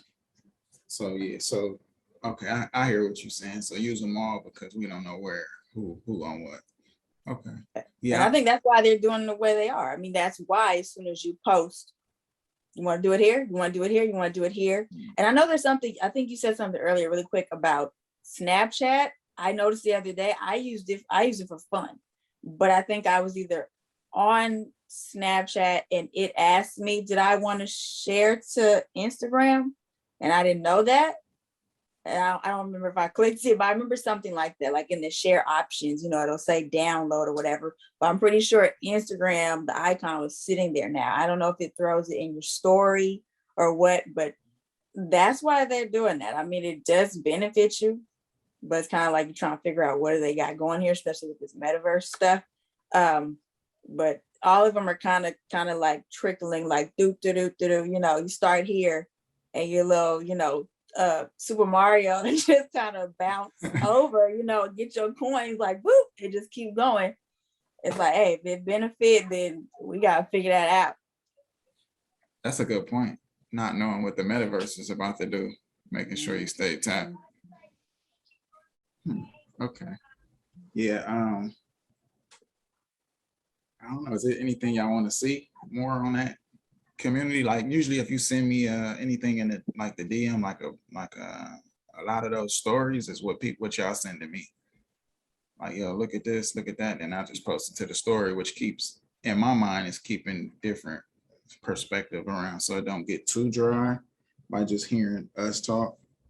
But I'm working towards getting some other people to come and speak to us that might have a little bit more expertise in, let's say, hiring or expertise in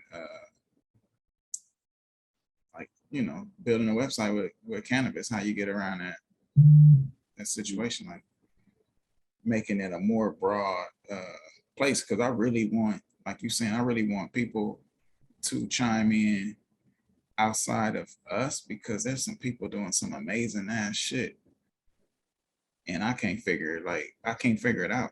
Like, I'm like, yo, what the heck? Like how did you get 250,000 people? Like, what's that? My homeboy right now, matter of fact, he has a company called Trophy Hunting. It's a clothing company. He has gotten Jay-Z to wear his clothes. So over the past week, Jay-Z went to Vegas Jones, or whoever does the paper plane hats, Emery, Jay-Z homeboy, to Kodak Lens, which is I can't remember none of these niggas' names, but that's they Lenny S. So like he's infiltrated the whole Rockefeller family now, and they're posting on IG like, yo, I just came across Trophy Hunting, this shit fire, and they just rummaging through a box of his clothes, and his buzz is going crazy now. Mind you, he's like best friends with Steph Curry. So a lot of the NBA players, Jason Tatum, Steph Curry, they've already been wearing his brand. But when Jay-Z got it, I mean, explosion. it's like, how did you do it? I know he's partnered with this Asian cat up north that designed the Nike jerseys, specifically the Golden State jersey when they first came out with that flower looking thing. But like, I want to know what was the, you know, the clicks there. Like, how did you get it there? Did you just send it free? You know, did you send it over and over and over and over? That's where, oh, go ahead. No, go ahead. I'm saying I'm gonna tap in that. That's where I'm at. Like my brand been about a year, right? And I wish I could talk to someone that has done that and tell me, oh girl, all I did was this, that. But I have to find that person. So all I think in my mind is where I'm at right now is I use my IG, I follow influencers, celebrities that I see still tend to be real people, and see if my brand can almost somehow draw their attention. So take, I always say this child name, totally wrong. Is it Janae, or does she have like an I sound? Echo. Yeah, but is it Janae? It's Janae. Right, okay. So take her. You know, her and her sister screamed LA Slauson all day. With Simply Wholesome, right? She buzzed that crap out, and then with Insecure, yada yada, right? So there's just this buzz right now. So my eyes and my mind is telling me, okay, and it's not for, I'm not gonna say the things I do are merely for the gain of my business, because I am still interested in tapping in with people, but that is there. So, you know, I tapped in with Simply Wholesome. That place been there for God knows how long. And it really is like, why haven't I tapped in more before all of this? But like, I tapped in with people there, right? They renovated, they changed things up. And I see they got this little corner, what appears to be a little corner of t-shirts, you know, hats, stuff like that. So I was like, look, closed mouth don't get fed. All I could do is hit this DM. And I hit that like, you know, how does a vendor put their items in there? And I don't know who's in there responding to me. But they were like, oh, here's an email, shoot this, shoot your shot, da da da. So I think of things like that, like with Janae Aiko. Right this second, I can't remember what I've seen her in, but you know, she'll throw a tee on, and it's like people I know or customers, if they're excited, they might shoot you one picture. I see this chick in these tees like over and over, and I'm like, why does not mine? Like, I need that, because that's what people say. You just need that one ticket. You just get that one ticket. And it don't even matter at that point. That person could just throw it on and be sitting there and go, boom. Somebody gonna see it. Oh, that's what so-and-so had on. Like right this second, I can't think of the other company, but Rick Ross had, oh my God, I wish I could remember who it was. But Rick. Vision of the World or something like that. World Vision. World and Vision. Probably, even though they've been kind of, but you see how they went from like this to like following wise, you know, we don't know their books and stuff, but following wise, it just takes that one ticket for somebody to be like, oh, that's what's up, period. You know, they don't ask you to do like, oh, you Black, you small business, what's it about? Oh, that's cool, sure. Like that's literally, it seems like that's all we need. So I feel you when you're like, how do you get from that first little step to just that next one? Because sometimes that's all it takes. So I'm there right with that. Yeah, and it's interesting because I know a lot of people, like, so me and Brandon went to school with Janae Aiko's brother. Janae Aiko and her whole family is not only went to Westchester with us, but also is like my family's friends. So like, but having that, maybe, I don't know if he used that connection and said, hey, can you wear my stuff? Like, or hey, try this out, or like, that's the part, because we all can, you know somebody per se, but how do you get them to that point, like you saying, to put it on where it's not intrusive, it's not begging, or do you need the bag? Like, right, that part. So my son's father, I can't remember specifics, but for the most part, I mean, he went to St. Bernard. I don't remember if they did as well, but he was cool with Mila J. And years ago, I remember he wanted to make beats. So he would make them, 13, 14 years ago, make his little beat, shoot it to her, yada, yada. But I think on that, like, well, I'll be thirsty if I hear him like, hey, do you like literally still talk to her? Because I need to connect, bro. Like, you know what I'm saying? Like, I need to connect for real, because I watch her, see her stories, seeing the little reaction. God knows if she sees it or not, but it's like at one point, maybe not. So I feel you. I'll be thinking like, do I ask him if he know her? And if I could please send something, like literally just anything. Yeah, I would say this is interesting. I do want to ask him because he's better at it than me. But so at one point we worked for Justin Bieber, Chris Brown, Ty Dolla $ign. But I say all that to say I'm working for Justin Bieber, and in the same building, Travis Scott pulls up. So we look and we go, oh shit, that's Travis Scott. So immediately I go say, hey man, we wash cars here. I don't know who taking care of your car, but we would love to do it. You see what I'm saying? Let me know if you need it. And literally, I think within like the next week or so, he was like, yo, you got time to wash my car? Yeah, we got it. So in a sense, I think you kind of gotta throw that little, I don't want to call it an ego or whatnot, or fear of disappointment, but you kind of gotta be like, yo, yeah, fuck it. I mean, what else can you say but no, which is already no. Sure. So, hey, can you do this for me? I want to pop. And that's how I talk to people. Like, yo, I'm trying to be big. Like when I'm going to ask the dude, his name is Jason. I'm going to ask, well, I've already talked to him, but like, yo, bro, I need you to come on here and just talk to us for 30 minutes or talk with us. We got some questions. He like, cool. Now it's a little bit probably harder to get him scheduled, but you see what I'm saying? Or get him to lock down his stuff. But yeah, I go ask him. Like the Ben Ballers, like, I don't know if y'all know who Ben Baller is, but work at the Schloss and Iffenco chains, the gold teeth, the diamond chains and all that shit. Ben Baller on the, what's that, ASAP Ferg or something? Ben Baller on the neck, some shit he say. Mm-hmm. Them, okay. Them is like, them are friends of mine too.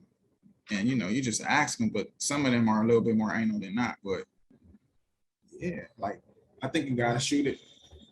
If I'm simply wholesome, I'm going in there. Like, you see what I'm saying? Like, forget the DM, let me stop through here and see. Right. Or just put them here, and if they don't sell in the next 2 months, we out. Like, we'll remove it or whatnot. Or here, take the first 5 and whatever y'all sell, y'all keep, and then let me get the next 5. So I think we kind of gotta be more assertive with our businesses. Yeah. And that's where I'm trying to go with the Instagram page. So what I've done is I've been on the Hustlers page and going through my friends list, interacting with different people, because I need to be able to get them to see beyond them watching my story or something. Like, I'm like, okay, if I interact with you, maybe you'll take notice and then say, okay, I see what they're doing over there. Let me go be a part. I do, because I'll do that on my other feeds, even though I have people I don't know, and then the people I do know, the ones that decide to follow my business feeds on IG, I still go into the business feed and still interact with the same person through that, because visuals are everything. I could be on my personal one and laugh at your story or whatever, but even if I go on the other one and I'm still clicking the same little reaction, their eyes still see like, wait, is that Brianna? And then they look, they're like, oh, that is, but that's, the photo booth page. And even that little bit of a spark, might kind of ding, ding, ding. I did that. Yeah. Or put that back in their mind, like, oh, she is more than just that. Last night I was up and I don't even remember. Oh, I think I had sent, just real quick, like a reel, people do these motivational reels. And the guy was just like, stop right now. If there's anybody that, you want to know, or you want to let know that you support them, send this to them. So I had sent that to my personal feed, but I also, you can send things to yourself while you're in a feed. So I sent it to myself in that feed so that from my Purple Passion feed, I could still send it to people.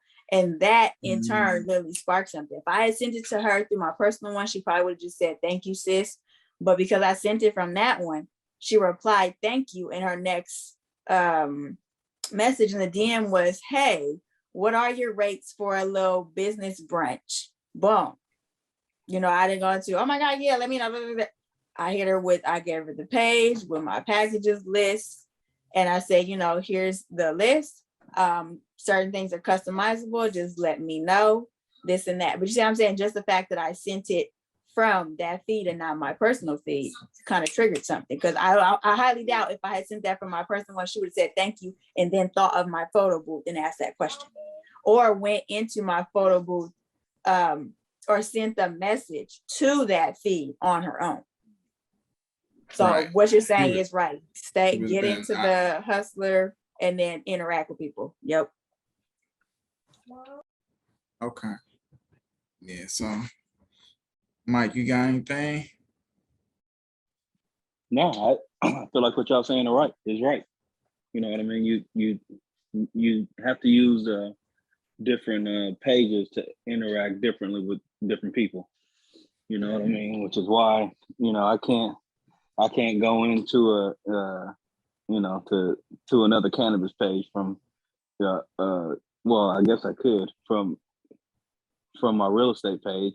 But it just all depends on what your strategy is, you know. So if your strategy is to find synergy between two companies or from B2B to B2C, you know, with regard to how you want to approach them, I feel like if you approach them with the organization that you run that's trying to do business with them, it's better to do it from there than from a page that has nothing to do with how you intend to interact with them. Yeah, well, I think we solid. Did we touch on it all? Yeah, the community conversation and social networking is, I think it's necessary, as we all kind of explain, has its it could have its drawbacks. I think we would know more if more people starts to interact with it, because I see some business pages, groups or communities that have like thousands and thousands of people in it, and they ask some, you know, some of them are very, very good questions, and then some is basic questions to get people to speak around. Go ahead, Mike. But you know, I feel like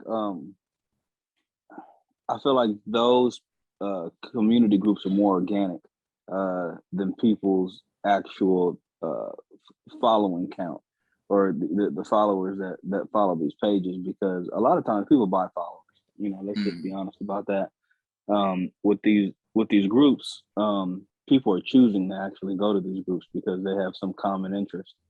And I feel like that's one of the most important parts about joining these social media groups, is because you find like-minded people or people who have similar businesses or similar interests to you, and you know, you guys can form some rapport based on, you know, you guys being in this group. I feel like the group provides instant rapport. Yeah. So yeah, other than that, I just want to get, like I say, a lot of we early. We still early, so I'm trying not to want to run like the page. I think the page is doing well. I want to get like to 100 followers within the next. Matter of fact, he came right back on time. Hold on. This is Brandon. Yo. Y'all still going? What's talking about? Hey, you right on time, because we was just talking about growing the Hustler2Entrepreneur page, and you presented the giveaway. Yes, sir. The football tickets. So Rams tickets.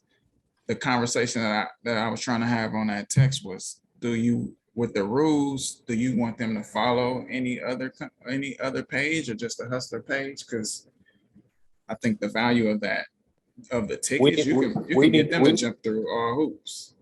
We need to make them jump through every hoop. We need to make them buy some merch. We need they do it. I'm gonna tell you from the little female standpoint, right?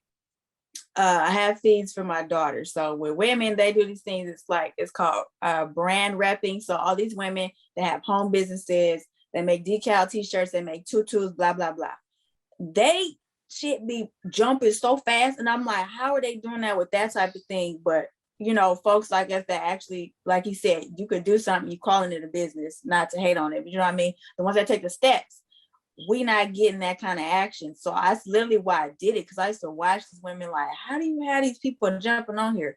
But in regards to, like you're saying, with this giveaway, there's hoops. Like the giveaway could be this little onesie that this chick made, but you got to follow 50 new feeds of other women that's doing their little business. You got to save the post. You have to share the post to your story and tag them. And I mean, it'd be hundreds of females on there. I'm done. I did it. Now, yeah, they can take the time to later unfollow you. But at that point, I mean, the damage is done low key. If they didn't share you, somebody didn't seen it. So if y'all really thinking on something like that, and what he just said, I would tap in on that. I'm trying to get more people to understand what a virtual booth is that I offer through my photo booth services. And I've reached out to people in regards to having giveaways. So I can literally make the template as part of the giveaway. Whoever is, tapping in, they have to use the virtual booth to take that picture and post that as part of their entry into the giveaway. And the template could be Hustler2Entrepreneur, all in the template. Let's put it together. Let's run it, because all right, so when the Rams played the Buccaneers at the end of September, me and one of my homeboys named Daryl, Kevin knows Daryl, we pieced up and we bought a field cabana. So for like on the actual field, we spent like $27,000 for it. We all got 6 tickets. I resold my tickets. They went to the game. The suite had a sewage smell in it. So I guess however the plumbing is inside the stadium, the suite that we had must have been close to wherever the sewage. It was a bad smell. So the guy who I sold my tickets to, he's in the CBD business, Mike. So that's somebody we can tap into also, just that we can connect with. He's in the CBD business. He manufactures the cartridges for like $2. So I got a plug on that for us.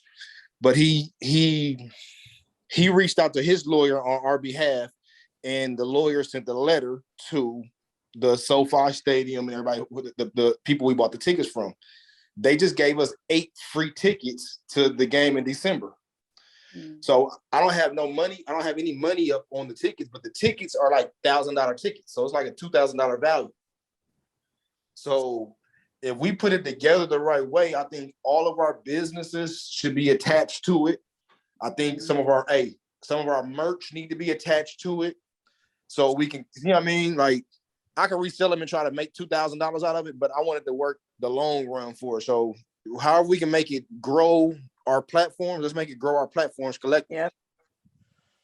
Okay. So the way I got it, well, I wrote it out to you, was similar to like, okay, you gotta follow Hustler2Entrepreneur page, and I guess then we're gonna all repost it on our own personal pages or whatever. Yep, everywhere. And you gotta follow, and we'll probably, I guess y'all gonna have to send me which pages y'all wanted to attach to.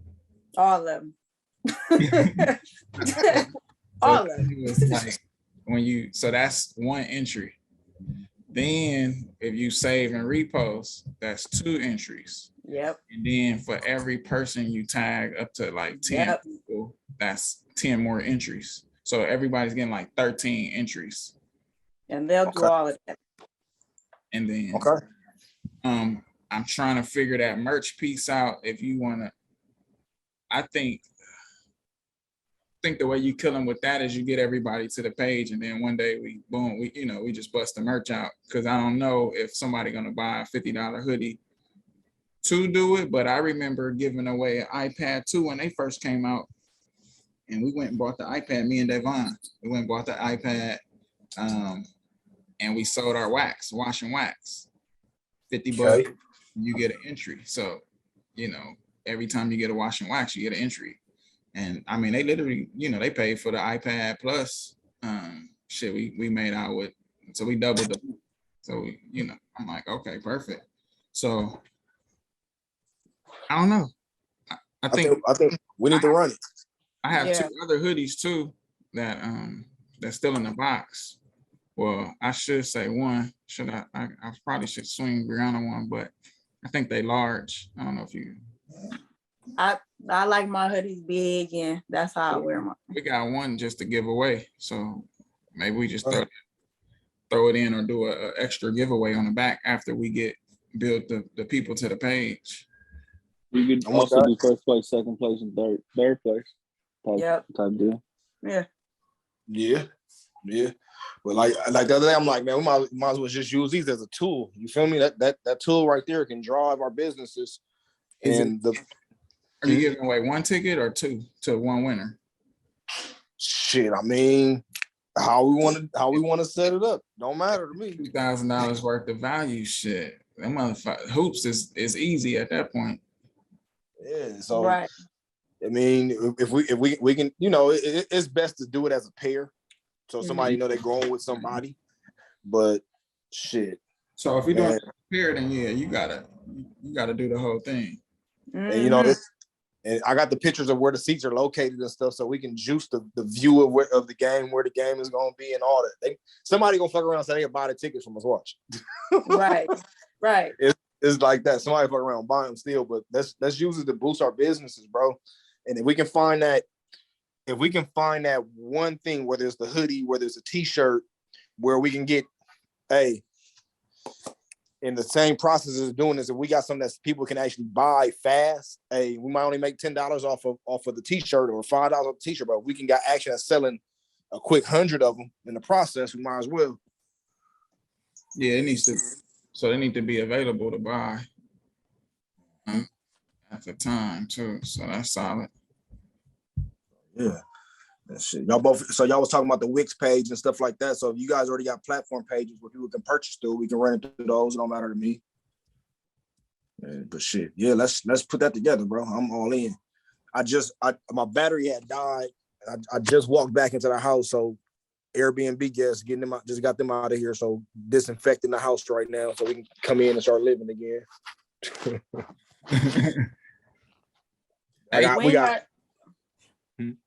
I was just gonna ask, what is the date for what game are the tickets for? 12-5 is the Rams versus the Jaguars. Okay, we got 1:30 is the game time. Okay. But we definitely we can make sure that we can either I guess our raffle can be done or finishing up right after Thanksgiving. So either that Cyber Monday or that following Tuesday, kind of already know who won or something like that. Mm-hmm. You know what that'll be? Is that Black Friday, Cyber Monday? Is that the same week usually? Yep. Yeah, Friday. Yeah, one's Friday, the one's that following Monday. So then we need. And my birthday. Hey, turn up. So then we need to make sure that all of our whatever pages, like your High Class RX, Purple, or if that's what you want to use, where they can run it into like a Cyber Monday special, Black Friday, Cyber Monday type sale, because people gonna be online spending at that time anyway. Cool. Oh, go inside the car in the center council. So, all right, Katie, I missed the last part of that, bro. Yeah, I was thinking that having our sites up that you can buy and running them with in conjunction with like Cyber Monday would be like legit. Mm-hmm. Because people are gonna be online spending anyway. Why not send them to your shit? Yeah. Shit. Hey, let's run it. Let's run it. Let's run it. I get on that. Trying to see something.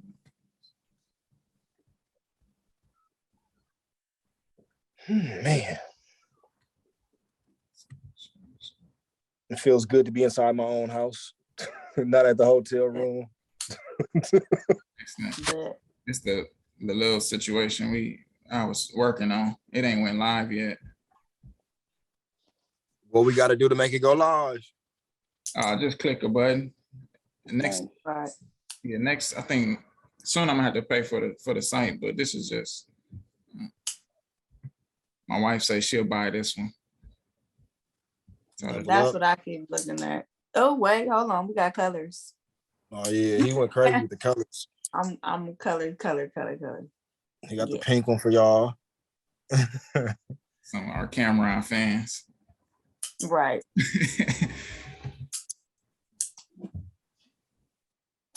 Yeah, this is Brandon design. He wanted this for a profit. My wife is like, what does that mean? What's that about? I was like, I don't know. Yeah. So Paul got the nonprofit business, bro.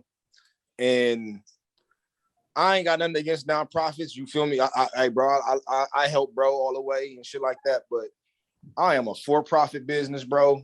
I see all the meetings that they go to trying to ask people for money and stuff like that. It depends on what it is. I mean, I don't see why somebody would have a nonprofit for something that is there. You know what I'm saying? That there's money. Nonprofit, I mean, I don't know everything, but to me, that's, for foundations, for learning, for advocacy, things like that. But if that ain't where you at, nah, we need to run that for profit. Like sleep in it, go to the store, go to the bank, go to whoever meeting, like for real. We'll be doing. So they have certain meetings when I will be in town and stuff like that, and it's like I'm looking at everything that they're going through, and it's like, you know what? Everything that y'all asking me for is me giving something away. I am a for-profit business. I gotta make money to be able to open my space up to let y'all come do these little seminars and stuff like that. So that became my slogan. Like, I am a for-profit business. Like, I'm a greedy. I'll tell you as in heartbeat, I'm a greedy bastard. Hey. Time, place. Yeah, so I think if everybody send me I think you have to get Brownie. Did you have an iPhone? No, I'm thinking on that because, like I told Mike, T-Mobile doing something with credit. So like every year people trade it in. So now they give you this credit for a lifetime iPhone, yada yada. So I might end up doing that. My little note, I love this thing, but the batteries, after a while, they purposely make these batteries not work. So I might end up swapping for Apple. It would be easy to add you to our text group, but okay. Or you could shoot it to Mike, and then he can put whatever page you want to link off top, and then we'll figure out a way to get extra pages as for extra entries. And then the way I figured it'll go, we'll put everybody who do it, put them on a spreadsheet, and then find like a computer random generator. Yeah, that's it. That's on us websites. It's so easy. That's what I'm telling you. When I did that stuff with my girls with that brand repping, I mean, the stuff was flawless, and it was just like every little giveaway. It didn't matter what it was.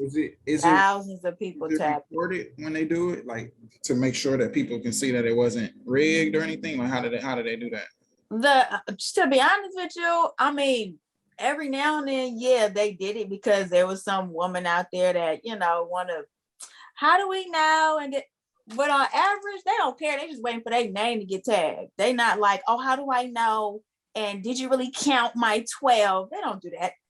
They were just waiting. But for the most part, need be, you tell them. And I mean, they made it really easy for themselves. They tell them, it's going to be at this time, whatever, Saturday, 3 p.m. Eastern. I'm going live, straight up. You go live, you screen share. They're all over the internet. There's numbers, there's a wheel, there's whatever. And you know, scroll it real quick so they can see that there's so many entries at whatever. Nobody got time to look for theirs. You don't give them time to look for theirs. You just say, okay, here we go. Boop, push the number, the little wheel turn, it clap, it put somebody's name. You say such and such, you're the winner, blah, blah, blah. Thank y'all. Check your DMs, da, da, da.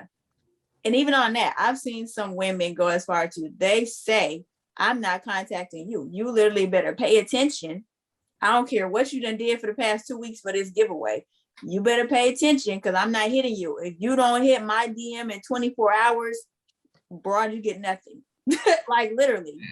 Yeah, they make it real easy on themselves. Like, I'm not chasing you. If you think you won something, pay attention. You got 24 hours to come claim it.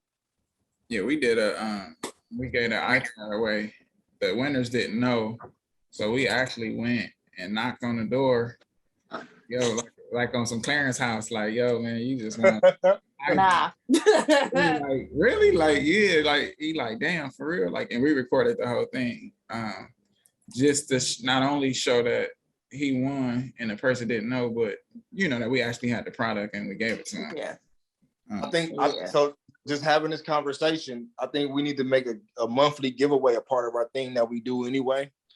No, this one right here is starting off big because the tickets is free, but it don't even have to be this big. Hopefully this generate money and we can make it an iPad every time we do something. But going into the holiday season, this will be one. And if we can get one off in December, that's 2 giveaways we can do. And it should be able to promote our businesses and give us enough time to leverage this click and buy world that we're living in right now. That part. And I think when I'm listening to it too, it gives good, not only for us to highlight our own business, but now that offers up, like in my mind, that's a sponsorship position where you can, we build our network right, somebody else with a business that want to get in on a giveaway can pay. Yeah. And I haven't seen this type of thing done in this type of setting. So what I'm hearing, like my gears is going, because you don't see that. Everybody else, like you said, it's a me. I don't see collaboratives going on right now. Everything's, my feed. I'm giving you this. Oh, by the way, click that link in bio, get that ebook, join this course, They're not linking up with nobody else. They're not doing giveaways. They're not saying, on Sundays, meet me here. We're going to talk for 2 hours free. They're not doing that. So if that's what this is about, like, we got to hone in on that and really get out there. And by throwing this giveaway, it's incentive. Like I said, people are obviously going to their mind is on free, period. And then tickets at that.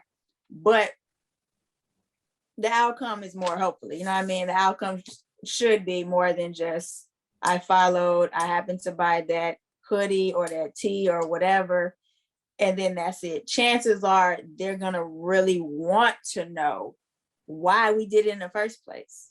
Like, why did they do that? Why did they do that giveaway? What are they really about? Because I'm not seeing it done. And I'm on some like, whoa type shit right now. Like, I really think it could be. And if we did it, like you said, if we pull 2, even if we pull that 1, but if we pull 2, 6 months after that, stuff should kind of people should be tapping in, like, for real. Like you said, it's a long run game. We only going to get by collaborating. Like he mentioned CBD, which when he said that, I'm like, damn, my cousin, Jordan Farmar, played with the Lakers that ran White. His whole business was CBD. They did the vape pens, they did the electronic hookahs, the e-cigs, and they had to switch the whole model to CBD because they took away the flavor. Remember, you can't do flavor. Targeting kids, yeah. Right. So, but that's his whole thing. Like, I'm like, damn, I didn't think about that. But they warehouse and everything. Like, we got enough resources to really make moves and plays. So CBD is big over here right now, bro. So they even got the CBD flower inside of smoke shops over here. Mike, it's a CBD strain called Delta 8. Supposed to be higher, like he might be gone at the moment, but it's this shit called Delta 8, and it's weed, but they didn't extracted all the THC out of it, right? I went into the smoke shop to get myself some papers the other day. And I walk in there, and it's a line of kids, 18, 19, right in their 20, and they feel like they're inside of a dispensary. I'm in Carolina, so they like I'm looking at them like they feel like they're doing something wrong. So I asked the dude, I mean, what this shit going for? He showed me the cartridges. He's like, oh, they going for like $35-$40 per cartridge. And then I reached out to the dude who had bought the ticket from me. He like, man, I'm manufacturing for like $2-3. He's like, my biggest market is North Carolina. He like, one of my biggest clients is from North Carolina. The hardest part that he's having is the distribution because you can't drive it through every state. Mm-hmm. Like I got a solution for that. So, yeah, it's a big market, bro. Like that's something that we can double back to from Texas all the way across. That CBD shit is big. If they don't legalize marijuana in these states, they're gonna let them have a CBD. Oh, they will. Yeah, they I think that at the time when they first came out, Jordan and them was running into issues with Philip Morris, the big cig company, because they was hitting the trade shows and getting a lot of buzz, and they like, yo, who is these cats? And we gotta get them out of there. All right. Disrupted here. Okay. Well, yeah, it's enough resources for we collaborate. Excuse me, one next door. Got to get a new pillow, but it's just terrible. But it's enough resources when we collaborate to make moves, even outside of our own little business. But it's basically to help each other. And the more dedicated voice, like you saying, the hows. How did you get your clothing on this person? Or the who do you know? Like, how can we lose? Nobody can lose there. Mike said it. You taking the time out to help somebody else, like you're not losing nothing. I'm a stingy. And he said he agreed, motherfucker. I'm stingy. Like I'm selfish as shit. I had to fight for everything I had. So learning how to collab with people is something new for me. Bro, I got when I say greedy, I don't say it in the stingy or you know what I mean kind of thing, bro. I got the biggest heart, bro. Anybody where them been around me, bro, these type of situations that I'm saying right now with the tickets, bro, I've always been a person with a resource. And when the shit hit my table, it's like, how can we all eat? God has always blessed me with being able to have a platter, bro. So I'm in a place where it's like, fuck it, let's make plates. Right. Everybody got to eat. That's how I get down.